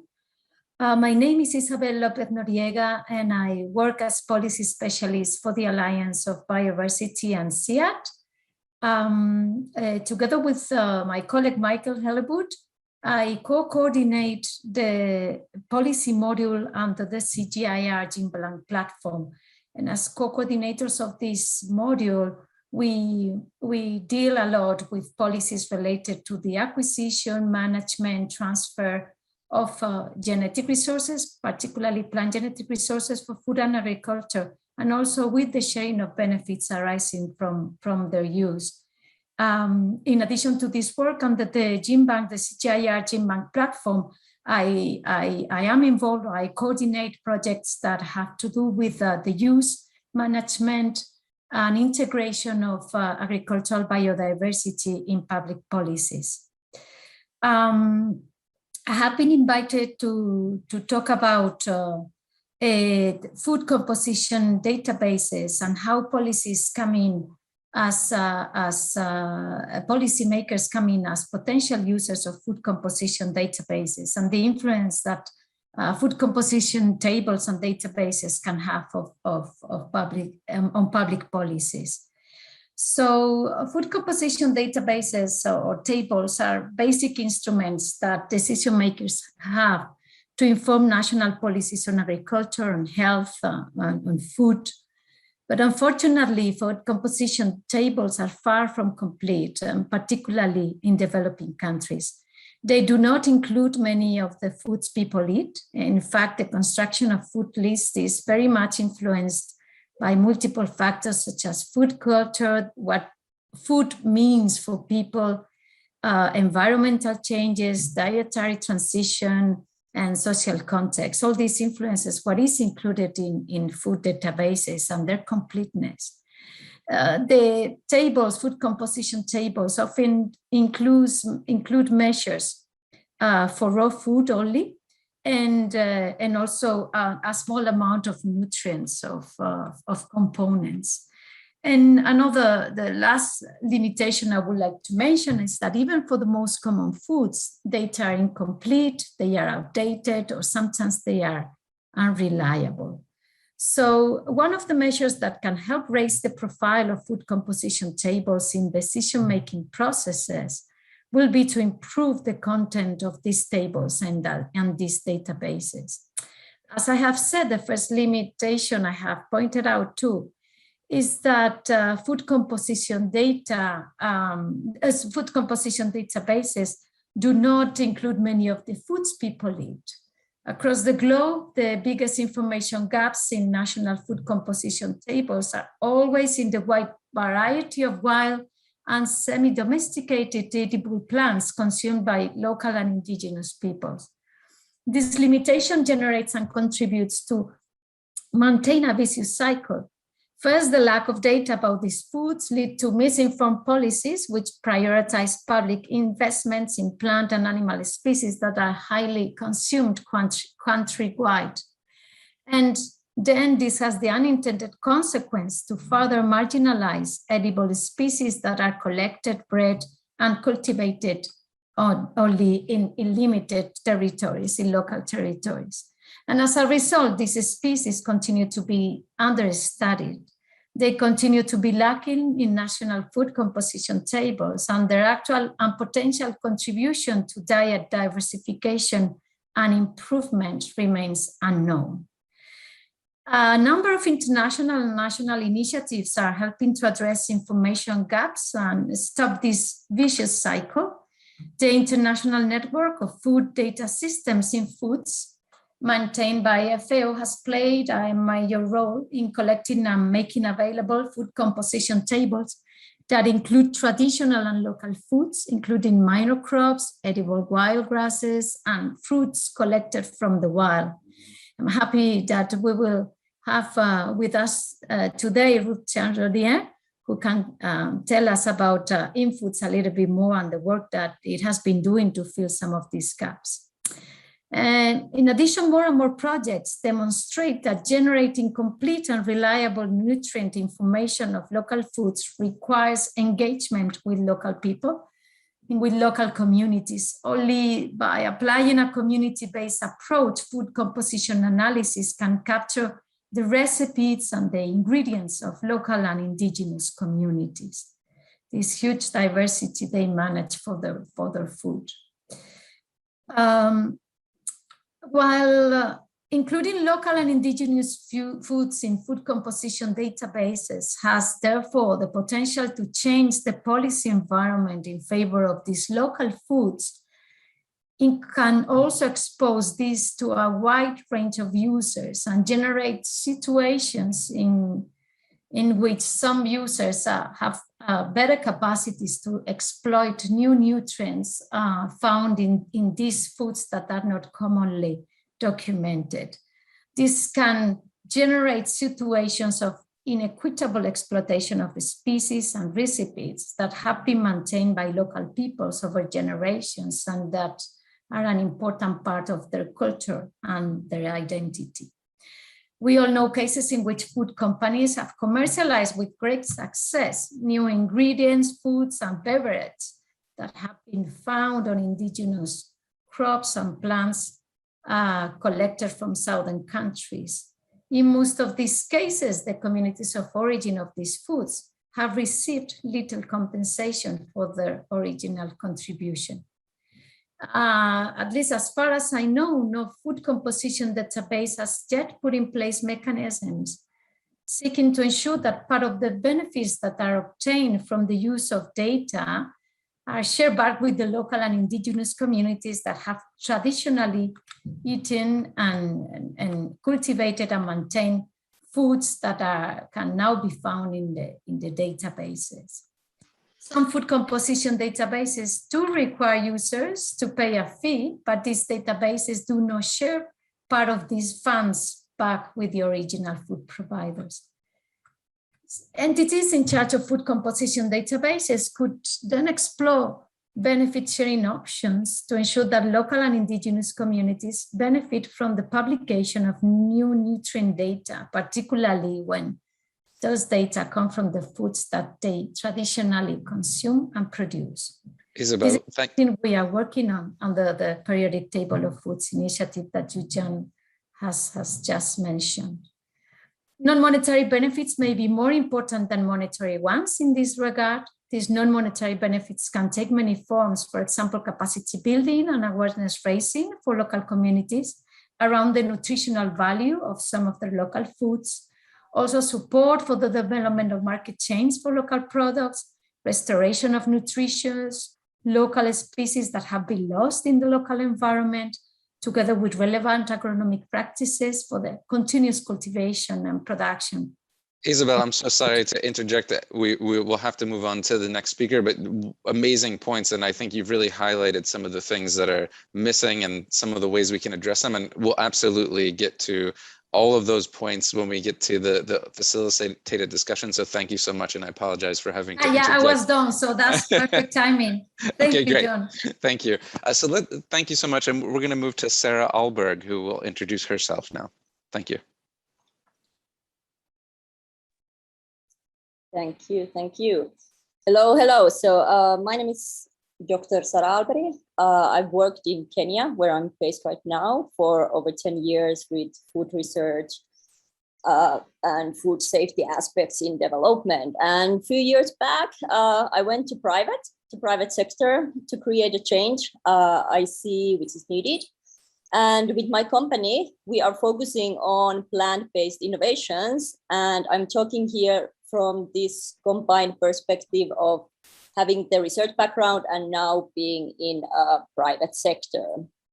So we do have massive structural and ideological problems in East African food sector, blocking the development of food systems and the development of food industry. At the moment, there is significant focus on farming and especially smallholder farming systems. Then for consumer side and nutrition, staples are steering the approach and discussions in different levels of forums and projects. Both these subjects, the farming and staples, from biodiversity, but also nutritional and economical perspective, are very problematic. First of all, smallholder farming is a trap. It is not a suitable option out of poverty, and it's extremely risky for household level food security. Our current or any foreseeable food system does not allow smallholders getting incomes above the poverty lines. And this is again pushing the usage of staples. This is a vicious cycle benefiting very few only. In general, for the sake of the context, it's not possible to have half of the country producing their own foods and be developed. So let me emphasize, farming is not a solution for development. So why is this now relevant from biodiversity perspective? Our current and existing food industry is harmful and damaging. We've seen that, we know that. There are several aspects in this, which we will not discuss here, but food industry in East Africa is very underdeveloped. Focus is on few crops and very few types of consumer products. Selection of availability is extremely limited, and any innovations are basically absent from the markets. Or when did you hear about the food innovation, truly new and exciting, coming from Africa? Why are we not yet pushing, for example, Kenya to be a leading processor of green leaves for consumer products for global markets? Why is the bar so unbelievably low? Why are we focusing on the few crops only, the maize? Africa has huge potential to make difference in leading the food industry change, but this needs very new thinking and approach towards farming, food industry, and consumer products. To boost biodiversity in farming, we need to get rid of the idea of the staples. We need to get into thinking how we can produce a good variety of different products from different ingredients available to consumers. Industry and processing are in a key role here. If in Europe or in other developed regions, food industry and processing are in a key role for food security, how come Africa is treated opposite? For that to happen, the change, we need data, we need information. We do not need new varieties of maize. We need information on the nutritional values of the crops and plants available, but not utilized at the moment. Reliable and verified information. We need information on the bioavailability, on the digestion, for example. We are so stuck with certain nutritional elements coming from certain food sources that we haven't even bothered to look for new indicators and markers for these neglected crops. We don't even know what we have been missing in terms of available crops and plants. We need processing information. How are these ingredients behaving in different conditions? If I am processing this certain bean variety in this pressure and temperature condition, what's happening to the protein structure, for example? How to utilize them the best way for tasty and appealing products for consumers, to keep the nutritional values at the same and run industry processes. Food industry and processing is extremely important in increasing biodiversity. No one can reasonably produce their own foods in a current and modern world. And why are we even pushing that? You wouldn't do that. We need the industry to utilize diverse options of crops in sustainable and economical way, and from there to distribute them to the consumers. We can do so much better, especially now in regions where there is not yet strong food industry holding. we can create a leading food industry for better. This means we currently don't have industry leaders striving for change, but significant amount of SMEs who need even extra support to have access to that data and information. Even if some of that data is available, it is very well hidden that no normal SME with limited capacity can have access and utilize that. Also, pure research perspective is very different than the industry need. But we need information and collaboration from research to produce relevant, usable, and beneficial information. The SMEs just don't have that capacity. What's available and how to use that for industry to pick up now the options. We need to allocate research and funding for collaborative research and processing machinery to utilize the information. Research focus has a huge role in this. If we focus only on seeds, farming conditions, household level cooking, and relief food, that's all we are getting.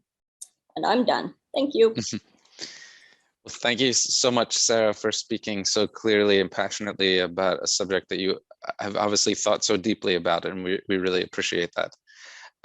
Let's turn to our next speaker, Daniella Beltram. Daniella. Hello, everyone. Hi, John. Thank you very much. Thank you, everyone who joined the session. I'll share my screen.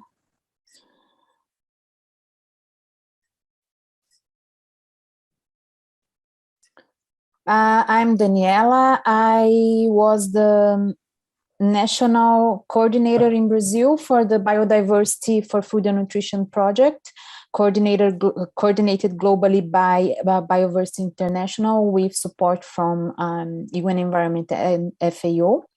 So I'll talk to you a bit about our work in generating food composition data for Brazilian native underutilized species and how we use this data to influence public policies. One of the main components of the BFN project was increasing the knowledge base about biodiversity. And in Brazil, we chose to work only with native species because Brazil is one of the most, is home to a big part of the world's biodiversity. So 70 fruits and vegetables were selected from an ongoing initiative from the government called Plants for the Future, which is an inventory of native underutilized species that have social importance and economic potential, and however are only used locally or regionally. And to generate data for these species, we followed FAO in Foods guidelines and standards. And we established partnerships with research institutes and public universities in the 5 big geopolitical regions in Brazil, which are shown here. And as Brazil is very big, is really a continental country, each region worked with the species that are native from there. So this is just to show some examples of results that we found and results that we use to lobby for the inclusion of these species in public policies. For example, when we think about vitamin A, we know that sources are dark green leafy vegetables and foods with yellow and orange colors, such as papaya, passion fruit, and carrot. And we can see here that these 3 native species, they have can have much more vitamin A than these other foods that are known as sources of vitamin A. And the same for vitamin C. When you think about vitamin C, we think about citrus fruits such as lime, orange, tangerine. And we have 3 examples here that have more vitamin C than these other foods that are known sources of vitamin C. So this is just to show the potential of these species to improve diets, not only diversify, but to improve people's diets. The project developed a food composition database to store this data and make it available to policymakers and to the wider public as well. It's shown here. And the project believed that if we generate scientific evidence about native, especially underutilized species. We are able to demonstrate the importance of these species, and with that influence public policies that can promote the sustainable use and promote biodiversity conservation through use, not only in a way that the species are protected from humans, but we protect and conserve the species by using them and showing their importance. And in turn, this leads to more funds to generate more data and so on. So we use this data to influence some public policies that were partners of the project. I will not go into much detail here, but here in orange, we have the ministries and agencies, government agencies that were partners of the project. And here the public policies that the project targeted. For example, the school feeding program, which feeds more than 40 million students daily in Brazil, and the food acquisition program. Both are food procurement programs, and they both link family farmers to institutional markets. For example, the school feeding program, 30% of the funds need to be spent on foods coming from family farmers. And both programs, they pay a premium price for organic and agroecological foods. They prioritize purchase from indigenous, quilombolas, and other traditional communities. And for the school feeding program, the schools in traditional communities receive more funds than traditional schools, than other common schools, let me say. And one of the biggest achievements of the project was the publication of an ordinance with a list of species that should be prioritized due to the nutritional content. So this was basically a way to formalize the role of these underutilized species on food and nutrition security policies.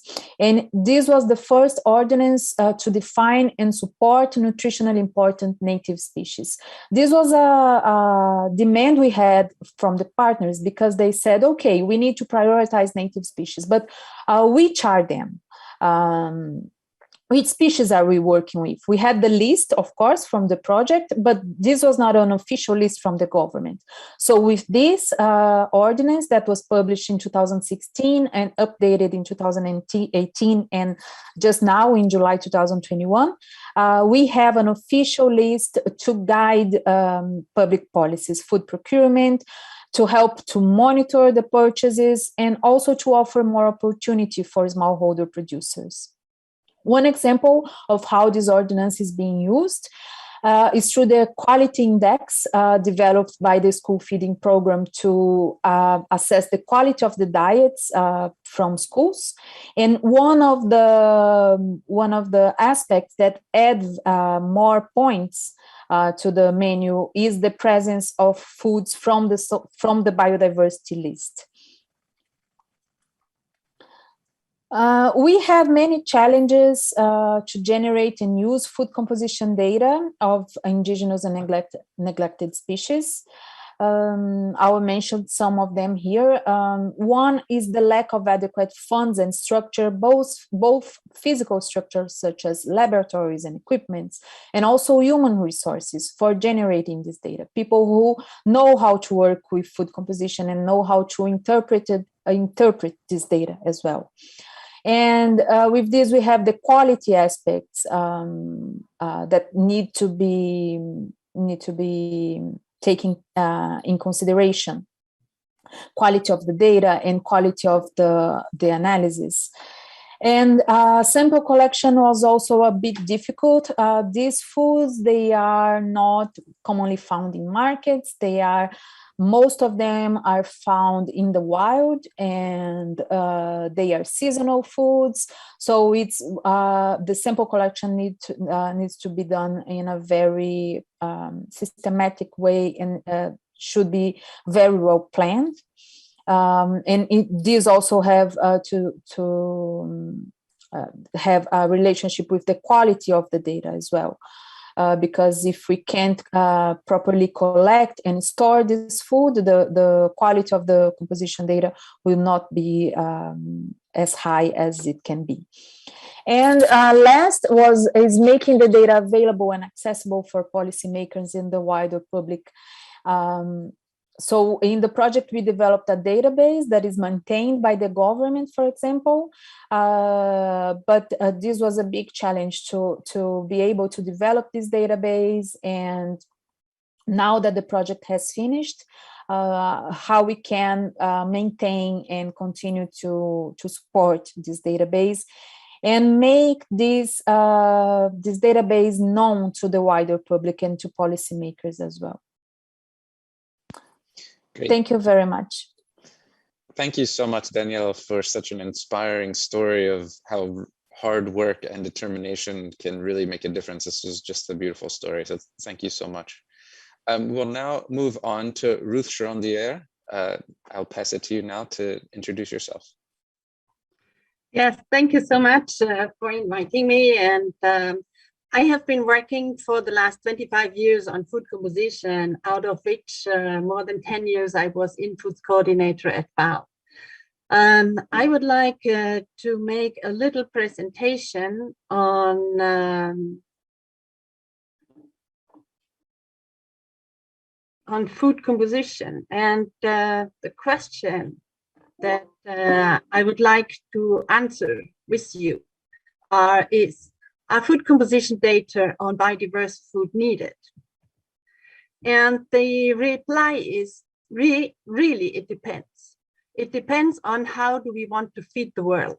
If we just want to give some staples and some supplements to get the micronutrients, we don't need any data for biodiversity.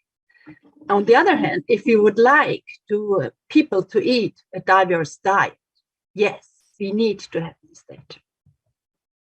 So why is biodiversity and nutrition so important? Because the staples, they are giving the energy, but they are not giving the micronutrients. And for this one, we need the biodiversity, we need the diversity. And many nutritionists and people from agronomy, they don't know that we have as many differences in nutrient values among varieties of the same single foods as we do have among different foods.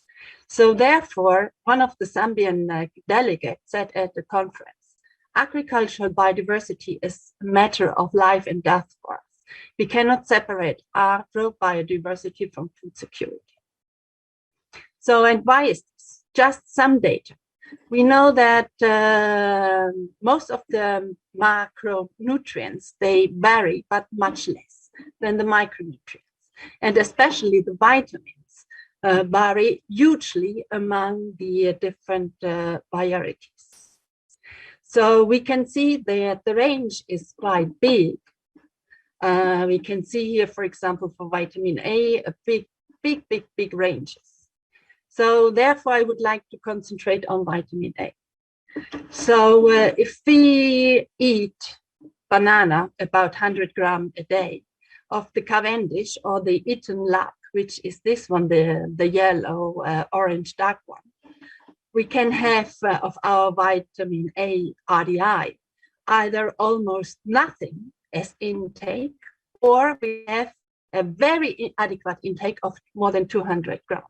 200%. What does it mean as well for production? If I take the annual world production for bananas, with the Cavendish banana, I can give the RDI for vitamin A for 14 million people. And if I would grow Utin Lab, I would have the vitamin A for more than 4 billion people. That is the difference. And this means that if we would produce on the low, instead of the low end, like we normally do, on the high end of the range of beta-carotene in the foods, we could eliminate vitamin A deficiency easily. But as Isabel very nicely said before, we have a very big problem. We don't have the data. And why do we don't have the data? Because we don't have the We don't have the funds to do it, neither to generate, nor to manage, nor to publish them, to disseminate them, and to include them in the food composition table. So what do we do normally if we have a white plant, in this case, green leafy vegetables, and we miss iron? We look normally at the food composition table, very often the USDA, and we take this value. Even as you can see, for those where we have analytical data, all of the analytical data are higher than the ones of the spinach, where we would have taken the data from. What does it mean? It means that we highly undervalue local foods. We don't promote them, and we don't make a difference to malnutrition. This is a graph to show that nutrient intake, if we have random errors in our databases, we will increase the apparent insufficiency of these nutrients. And if you think about not even that the curve is flattening, but we are shifting to the left because we are using data which is underestimating the true content, we are having an even higher apparent inadequacy of the population. And this is another thing which goes beyond food composition as such. Depending, like here in country E, depending on the definition for vitamin A and the RDI that we are using, we can conclude that we have either 35%, 61%, or 92% of this country, which is vitamin A inadequate. So it's not only the food composition data, but how we use it makes a difference. And then the difference, can you imagine what the country will say if almost all people in this country have a vitamin A deficiency? It's fortification, which will be screened for. So what did we do in FAO in Foods? We created a biodiversity database, BioFoodCom, where we put all the biodiversity data in that we found in the scientific literature. And a lot of these data, if they were not for biodiverse food, we published them in the analytical database. Those who know me know this slide as well. For in foods, food composition is really the basis for everything that we do in food composition, in nutrition, but as well as in agriculture. Because if agriculture produces only foods that are poor in nutrients, we will have to eat them. And then the policies, the health policies, might come too late. So we really have to work on both sides, on the agriculture, on the nutrition and the health programs and policies. And for that one, we really do need good data, because if this fundament of food composition is bad, it's of low quality, everything that we are getting out of it is of low quality. And this is very often what we are doing. We are using low quality data because there is a lack of funding for good food composition tables. And Isabella really very nicely described on what is missing. But it is missing because food composition in nutrition as well as in agriculture is at the end of the priorities of countries, of research institutes, of governments, of a lot of things. And therefore, funding is just not there to make the food composition tables and databases that we need to have all the foods included that we would like to see. And I think it's a personal guess, but I guess that very far below 1% of the foods which are consumed and produced are found in any food composition table. And of the 5,000 components which are in foods, we find in food composition tables less than 200. So what is my conclusion? We need to explore the nutrient content of foods and of their varieties, publish them and include them into national and international food composition tables. And if we want to take really advantage of them, we also would need to include biodiverse food in food consumption studies, what we have heard this morning to talk about. So, and if we have these two data, we can make a much better nutrient intake estimation, which should be, and very often they are not, the basis for adequate policies and programs in agriculture, health, and nutrition. And hopefully then we can decrease the degrees of malnutrition that we have in every single country. Thanks a lot for your attention. Thank you so much, Ruth. Just inspiring words from a career doing such good work at InFoods. We really appreciate your perspective. So thank you, everyone, and the audience too for being here. We're now going to have an opportunity for some questions for the entire roundtable. But I want to encourage our viewers to please enter your questions for any of the speakers in the Whova chat. I know many of you have already done that, and I've been monitoring the chat. The conversation looks very exciting, and those will be passed to us, and I will be happy to get as many of those as possible in the short amount of time we have to our speakers. Also, I want you, all the viewers, to please remember that you can keep the conversation going by messaging speakers directly in Whova with those questions, and you can post and respond to questions in the discussion board under the community chat tab. So please keep that in mind in case we can't get to your questions. But as we start, I want to first give everyone an opportunity to talk a little bit more deeply about these really great perspectives that we've already seen from all of you. And first, I thought I would start by talking about this really interesting intersection of biodiversity and food data composition, and how those two can play off of each other to help improve nutrition and the environment also. So there's been a movement for the creation of local food composition tables that reflect culturally appropriate foods that are actually consumed in regions and countries around the table. And Isabel, I was wondering if you might like to comment on, what are your thoughts on the state of biodiversity as a tool for improving nutrition, and is the current policy environment conducive to this effort? Yeah, thanks, John, for that very relevant question.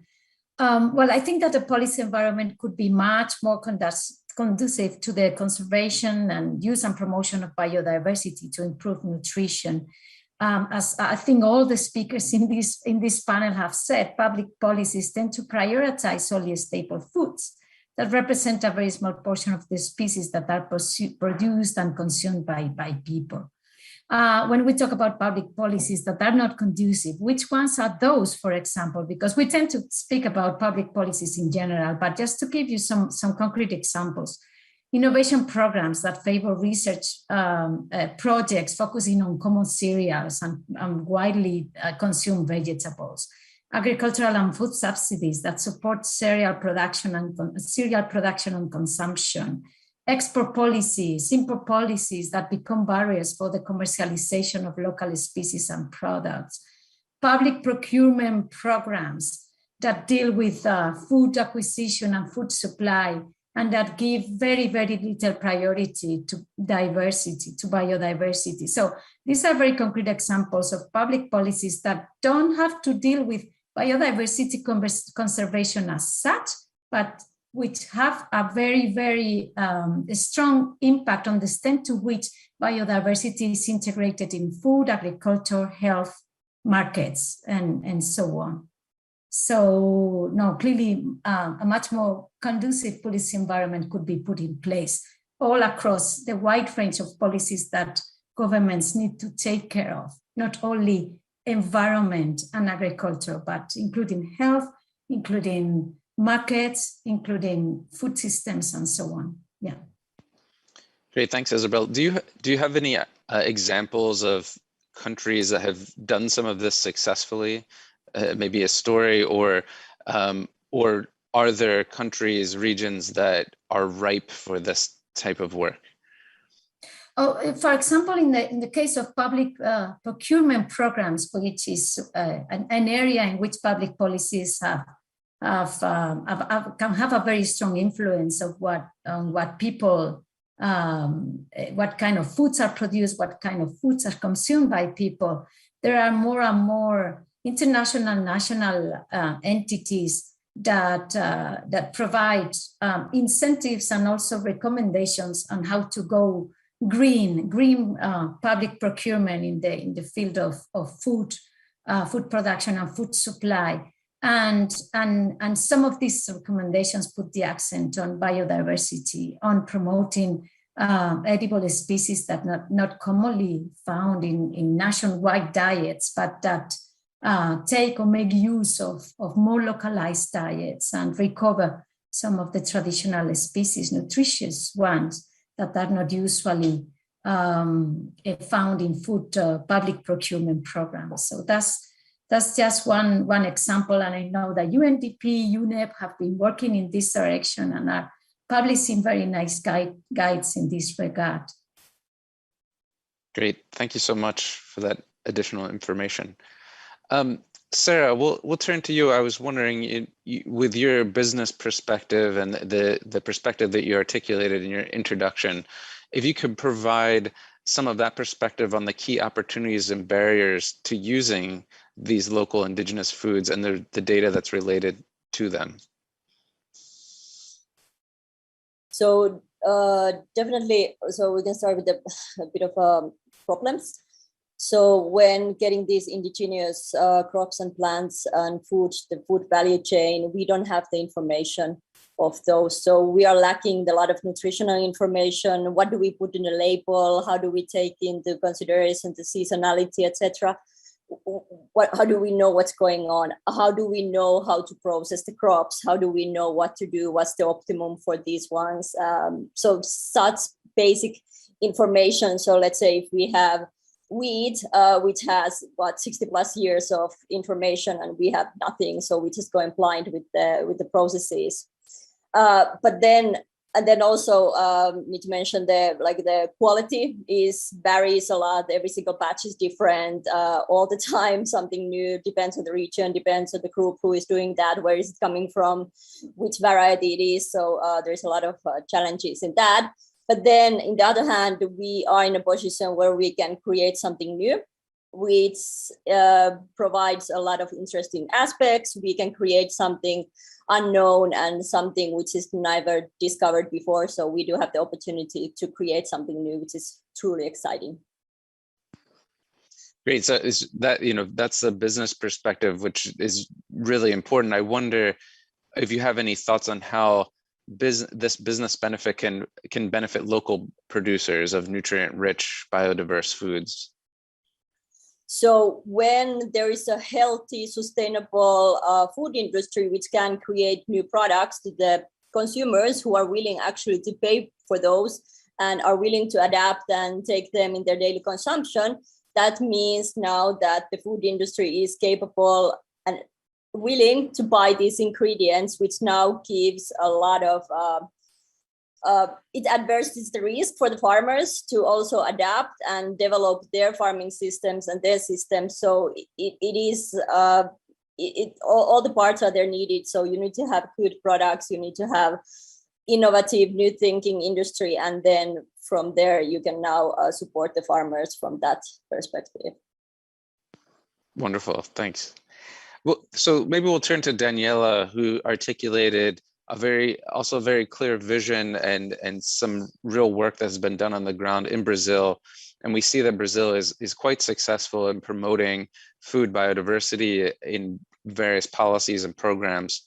What are the key lessons that are learned there and the successes of mainstreaming biodiversity? Thank you for the question, John. One of the key lessons is that it's really necessary to engage with the policymakers almost on a daily basis. And there's a high turnover of staff in the ministries, and also the priorities with the changes in the government, they change as well. So it's necessary to to engage with them on a regular basis. And we experienced this in the project a lot of times. We had very good partners in some ministries, and then they went away and somebody new came, and we have to go there and convince the new person all over again. So it's a tiring process, and it's necessary to have someone dedicated to that, to be able to engage with them, with the people who will make the policies and implement them. Great. So how important of a role does food composition data play in a situation like that? Well, I think it acts very well as a lobbying tool, let's say. As we can see from the project, we show that many of these neglected foods, they are very nutritious. They have a high content of one or more nutrients, and then they can be used by the schools, for example, to improve the diets of the students. And not only that, that also shows how the potential these foods have for the private sector as well. To develop nutritious foods and foods that appeal to the consumer because of the high nutrient density. So I think food composition plays a very important role, and it's important to show why these foods need to be consumed and conserved. And this is one way, a very effective way, I would say, to do that. Is to show the composition of these foods, and not only say, yeah, we need to conserve because of biodiversity, to protect the habitat and for the animals or whatever. We show that they need to be conserved because they can be used as foods, and they are highly nutritious, and they can improve people's diets and health as a consequence. Thank you, Daniela. Yeah, those are some really great practical points of why food composition is so important. Ruth, you've had a rich experience, an overview of this world of food composition in coordinating in foods at FAO.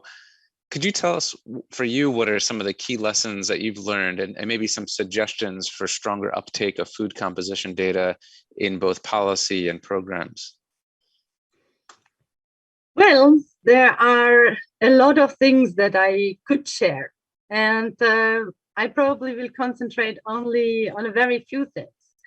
As I said before, when we talk about the necessity of food composition databases, and that they are complete, and everybody agrees on it, and everybody agrees that we need them. But nobody wants to finance that. So how many countries in the world where do we have a full-fledged food composition program which has a yearly budget? There are less than 5, not 5, 10. There are less than 10 in the whole world. So what do you expect the other countries to do? They rely on some grants, they rely on some projects coming in, like like in Brazil, that 70 fruits were analyzed. It's only because money came available through the BFN project. So if this project wouldn't have been there, we would not have had this data. So, and now, you talked about the periodic table of food initiative with the Rockefeller Foundation. It's a great idea, and I really appreciate. And I think FAO and InFoods are part of this project as well. And so I don't know how you think of collaborating with the countries and spreading the knowledge, and not only creating a database, but how to help countries to build their national food composition tables. It's a challenge, and it's great. And for me, one of the things that I noticed over the years, food composition data are not as valued as they are.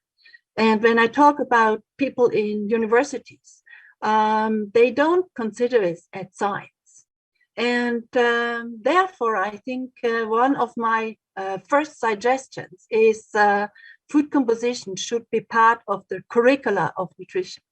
And as far as I know, in Tufts University, nor in Harvard, it's done yet. And it's not done in most of the universities that we have around the world. There are very few ones. And therefore, if you are not knowing about that when you are a student, you are not getting to value it when you are a professional. And we need professionals, future professionals, who know the quality, who know how to use it, who know how to value it. And only then we will make a difference. So like here, we have a nice opportunity, but we often talk to those ones who are already convinced. But we need to find a different narrative and to define the champions, to find inspiring words that countries and foundations want to fund the generation, the management, and the dissemination of this data. So this is what InFoods tried to do over the last 30 and more years. And now, you know, I'm retired since 6 months, and I'm looking forward of how things will change. But one of the things is really important, that those who have something to share, that they work together. So not work against each other or work only in their very small thing, but, you know, really share, because there is, for example, in India, I know that there are huge amount of data, great data, quality data. And Daniella said many times, quality data is important, and it is important. And we have data, but sometimes not enough quality. And in India, we know that there are a lot of biodiverse data around on food composition, but they are not in the national food composition table. So how can we help these countries to include them or motivate them? Yeah, so there are, I think I have more questions than answers to you, but for me, the bottom line is, if we do not start valuing this data at their true value, we are never going to go anywhere, and it will always fall between cracks, and we are not getting the financement, and we are not getting the people who really know how to do and work with this data and use them correctly in the future. We will have the same conversation in 10 or 20 years. Thank you so much, Ruth. What a wonderful perspective, and really important. It's so heartening to hear the lessons learned.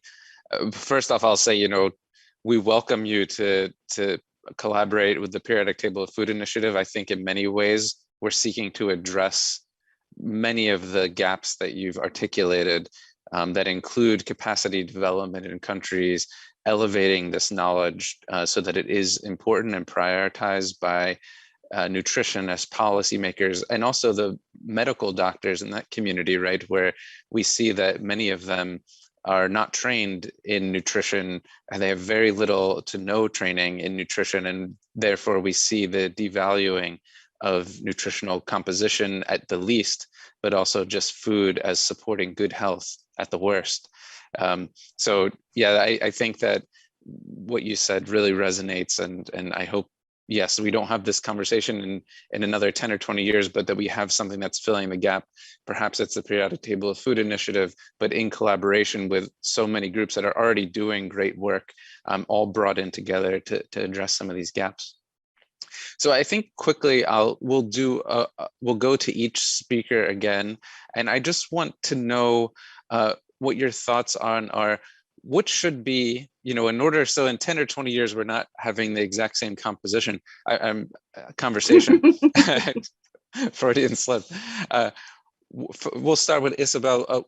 What should be the most important priority over the next 10 years for the generation of food composition data? And we'll go to each of you so you can, you know, really think about this a little bit.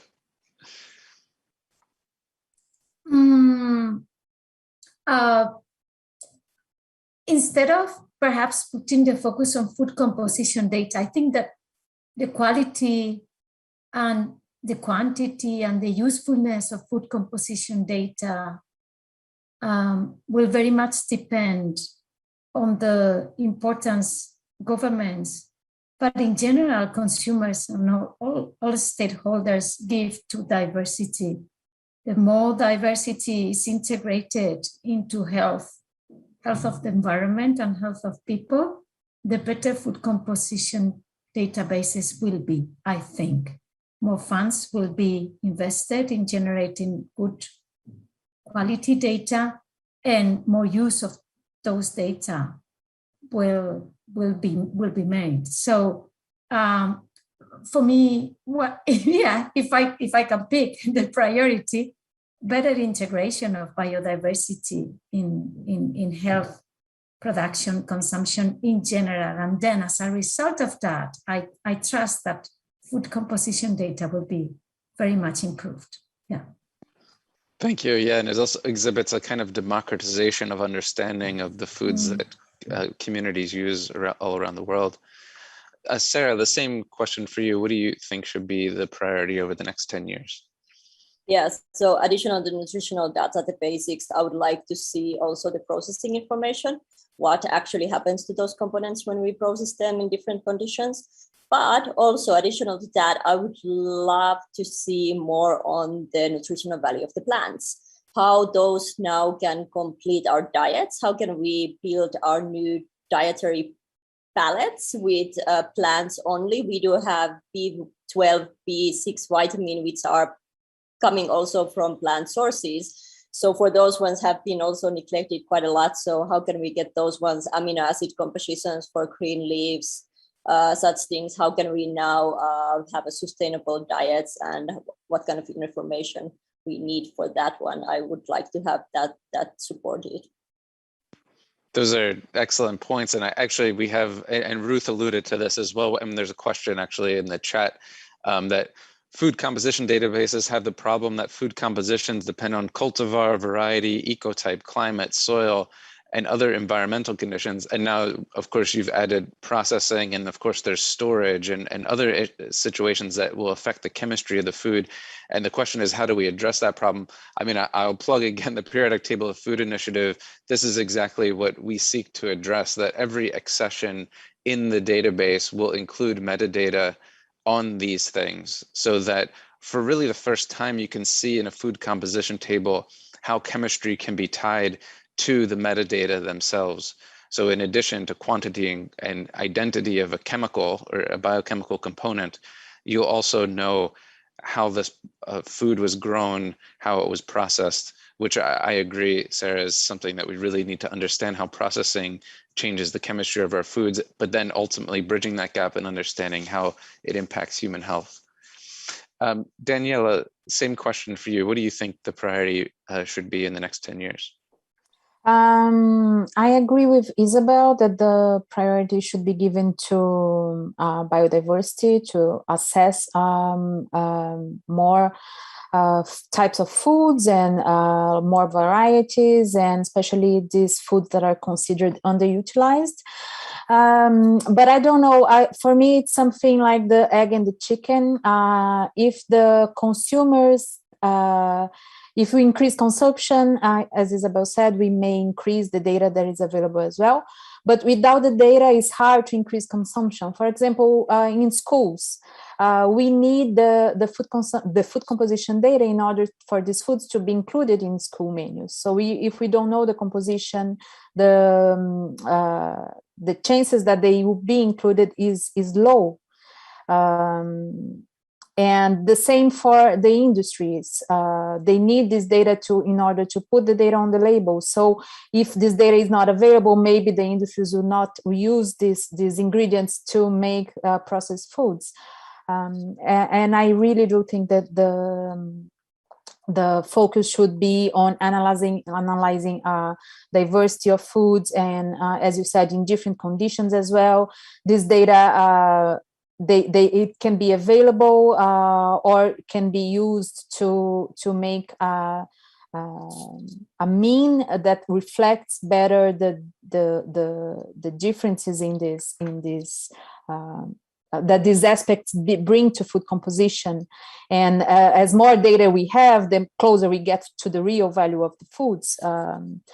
So in sometimes it won't be able to pinpoint the individual conditions where the food was grown or how it was processed, but we have a general value that takes in consideration these differences. It's a good starting point for the ones that will use this data, I think. Great, thank you so much, Daniella. Ruth, you've articulated some of what you think the priorities should be, but I wonder if you have anything you'd like to add. Yes, I would like to add, because when I listen what we should have, when we looked into the scientific literature, we only could use 30% of the data that were in the scientific literature. There are hardly any vitamins analyzed in the on foods or on biodiverse foods, even less on biodiverse foods on vitamins. And we always think that the biodiverse foods are so important because of their high and good content. So, and mostly they are just estimated. They are just estimated from another food because there is not enough funding to do this analysis. And so I really hope that, and even for processing, like Sarah said, we need to have processing data. Yes, when we were looking into the scientific literature, there is hardly any data on the raw food and then the processed food, or if it is processed, then like it would be on the household level and not on the industrial level, like they would do. So we really have a huge gap, a huge data gap. And we only are able to do something about it if in the future we will have more money and share each of our data into a common database. You say, John, yes, so please, the periodic table project in foods exists since more than 30 years. And we have done a lot of databases. So creating a new thing, it's nice. For how long? But can we do something together so that that really things, the few money or the few dollars that are available could be used much better, probably, as we are doing it now. And we need political support. This is what Daniella always says, and I appreciate, and Isabel as well. If we don't have the support from the politics, we don't have programs, therefore we don't have adequate food composition.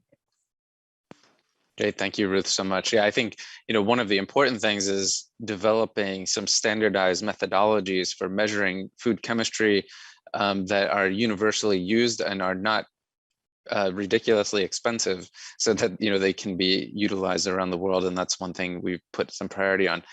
It occurs to me we have about 5 minutes left, and we haven't spoken so deeply on some of the important ethical considerations that might exist at this intersection of food composition and biodiversity, with the advent, of course, of the International Plant Treaty, the Nagoya Protocol, and the evolving discussions on digital sequence information, of course, referring to the genetic information typically in plants and animals.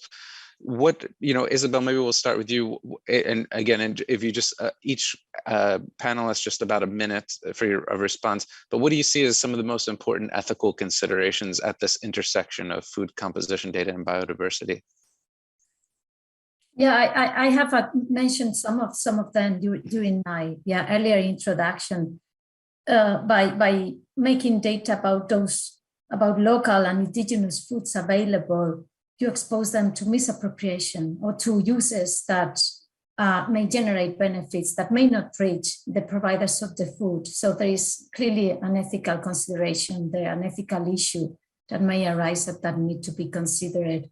I'm not saying that the access and benefit sharing rules that have been developed for genetic resources under the CBD, the Nagoya Protocol, the Plant Treaty, have to be translated exactly as they are to food composition data.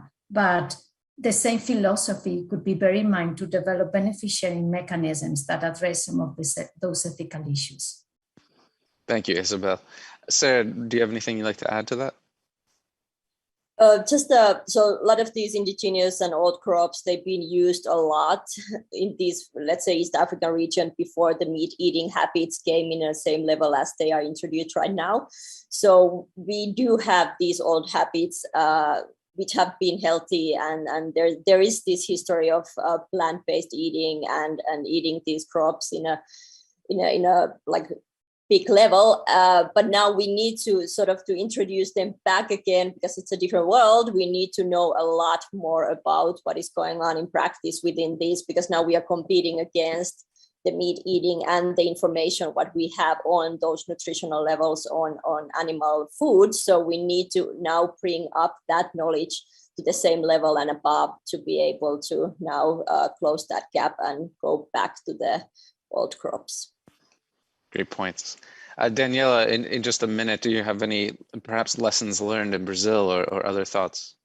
I just have one thing I'd like to add, that there needs to be a way to include the smallholders, the collectors, the people who use these foods traditionally, to include them in the market chains, let's say, and to avoid the misappropriation, as Isabel mentioned. We have a lot of examples of that, food becoming popular and then they are too expensive for the ones who consume them in the first place, and they are taken from them and produced elsewhere. So I think it's important to increase capacities of these producers so they can sustainably produce these foods and sell them at a fair price, and they can be included in the market chain rather than just highlighting the food itself. We should highlight the people who hold the knowledge and who produce this food traditionally. Thank you, Daniella. And Ruth, with just a minute left, we'll give you the last word on this if you'd like to add something. Well, I don't see any ethical conflict between the data of indigenous foods or biodiverse foods. But I see the ethical part on the usage, but not on the data. So, yeah. Yeah, no, excellent point, and I think it's well received. Well, I want to thank you all so much for sharing your expertise and engaging in this dialogue. There were many more questions in the chat than we could get to. So as I mentioned, I hope that you'll remain engaged in some way, either through the online interface or through direct messaging. There is a board where you can comment and respond to some of the questions. Some of them were directed at you directly. So for those in the audience that didn't get your question answered, of which I know there are several, please, I hope that some of our panelists will stick around and be able to answer those. So again, thank you all so much for engaging in this great panel, which I think highlighted things. And I hope that we did some work here that will lead us to, in 10 years, we don't have to have the same discussion, as Ruth said. So next up, we'll have reflections on the rule of law with Inmaculada del Pino Alvarez, followed by concluding remarks from Louise Barker. So thank you all, and I'll pass it to them. Thank you, John, and thank you everyone for this interesting discussion on food consumption. Good afternoon, good morning, or good evening, everyone, wherever you are. I will share with you some thoughts and reflections about the rule of law to increase agrobiodiversity in consumption. My name is Inmaculada del Pino Alvarez, as John said, and I work for IDLO as Food Security Program Lead. The International Development Law Organization is the only global intergovernmental organization exclusively devoted to promoting the rule of law to advance peace and sustainable development. We work to enable governments and empower people to reform laws and strengthen institutions to promote peace, justice, sustainable development, and economic opportunities. Today, we learn a lot about the importance of agrobiodiversity and traditional knowledge in healthy diets for food security and nutrition and health, about diverse food environments, the use of composition data for the promotion of healthy diets to improve nutrition outcomes, and also to prevent non-communicable diseases, or the existing information gaps on food composition tables, or about food-based dietary guidelines, which is a powerful instrument for the promotion of healthy diets. Three main elements are at the core of the rule of law to enable the promotion of sustainable consumption patterns of healthy diets. These elements are, first, an enabling environment with sound, inclusive, and equal legal and regulatory frameworks. Second, effective institutions that act with transparency and accountability. And third, legal education for consumers to be aware and to claim for their rights of benefit sharing, for example, under the law. Under the Global Regulatory and Fiscal Capacity Building Program, RECAP, IDLO works in partnership with WHO and the International Development Research Center, with support from the Swiss Agency for Development and Cooperation and the OPEC Fund for International Development, to build regulatory and fiscal capacity in different countries in Africa and Asia, and to support the development, adoption, implementation, and monitoring of regulatory and fiscal policy interventions to promote healthy diets and physical activity in 5 main policy areas. One is the restriction of marketing for food and non-alcoholic beverages to children, especially fiscal policy for diets, in particular effective sugar-sweetened beverages taxation, nutrition labeling, reformulation of food products to contain less salt, sugar, and fats, and physical activity promotion. Across the different dialogues having in different countries such as Kenya, Uganda, Sri Lanka, or Bangladesh, 3 main elements were retained key for the law to be effectively used as a tool to encourage healthy consumption patterns. One is the adoption of multi-stakeholder and multi-sectoral participatory approaches, including participation of government, regulators, policymakers, lawyers, etc. Interdisciplinary research and teaching and academic levels to foster multi-sectoral collaboration between different sectors such as health, food, nutrition, environment, and policies and laws. And key element, the third one, which is the engaging of communities and vulnerable groups to listen to food cultural preferences, varieties of food used, and traditional practices and knowledge, especially Indigenous people, youth, farmers, consumers, women, in the development of these policy instruments, such as food table compositions or food-based dietary guidelines. Civil society, through policy and advocacy efforts, play a crucial role for creating enabling environments for the transformation of food consumption patterns. Thank you very much. And I will give the floor now for concluding remarks to Louise Baker. Over to you. Thank you, Immaculada. And thank you all. Wow, what an amazing afternoon. I have learned an immense amount. I started my session off today with a quote with what seems like ages ago, with a quote by the Irish playwright George Bernard Shaw, who said, "There's no sincerer love than the love of food." And I think we all clearly are very engaged in this field, and there's been a real sense of enthusiasm and passion from all of the stakeholders represented in the 2 roundtables that we've seen this afternoon. I thank the organizers for inviting me to do this. I've got the difficult job here of trying to wrap up what we've heard in 2 really dynamic hours into a couple of minutes. So I'm going to do my best. I would say that it's clear there is a passion and a market there for biodiverse traditional crops, and there's a real kind of sense of a moment has arrived where where this can happen. We need to create a market for these crops beyond their traditional markets. And then I think give the market signals, and the role from a policy perspective is really to give a market signal to industry, whether that's in terms of guidelines and standards, regulation, as we just heard, actually the kind of levers of policy and that policymakers have, whether that's taxes, subsidies, or incentives, or through the tools such as procurement or trade policy that can really give the signal that says this is the direction of travel we want the food system to go in.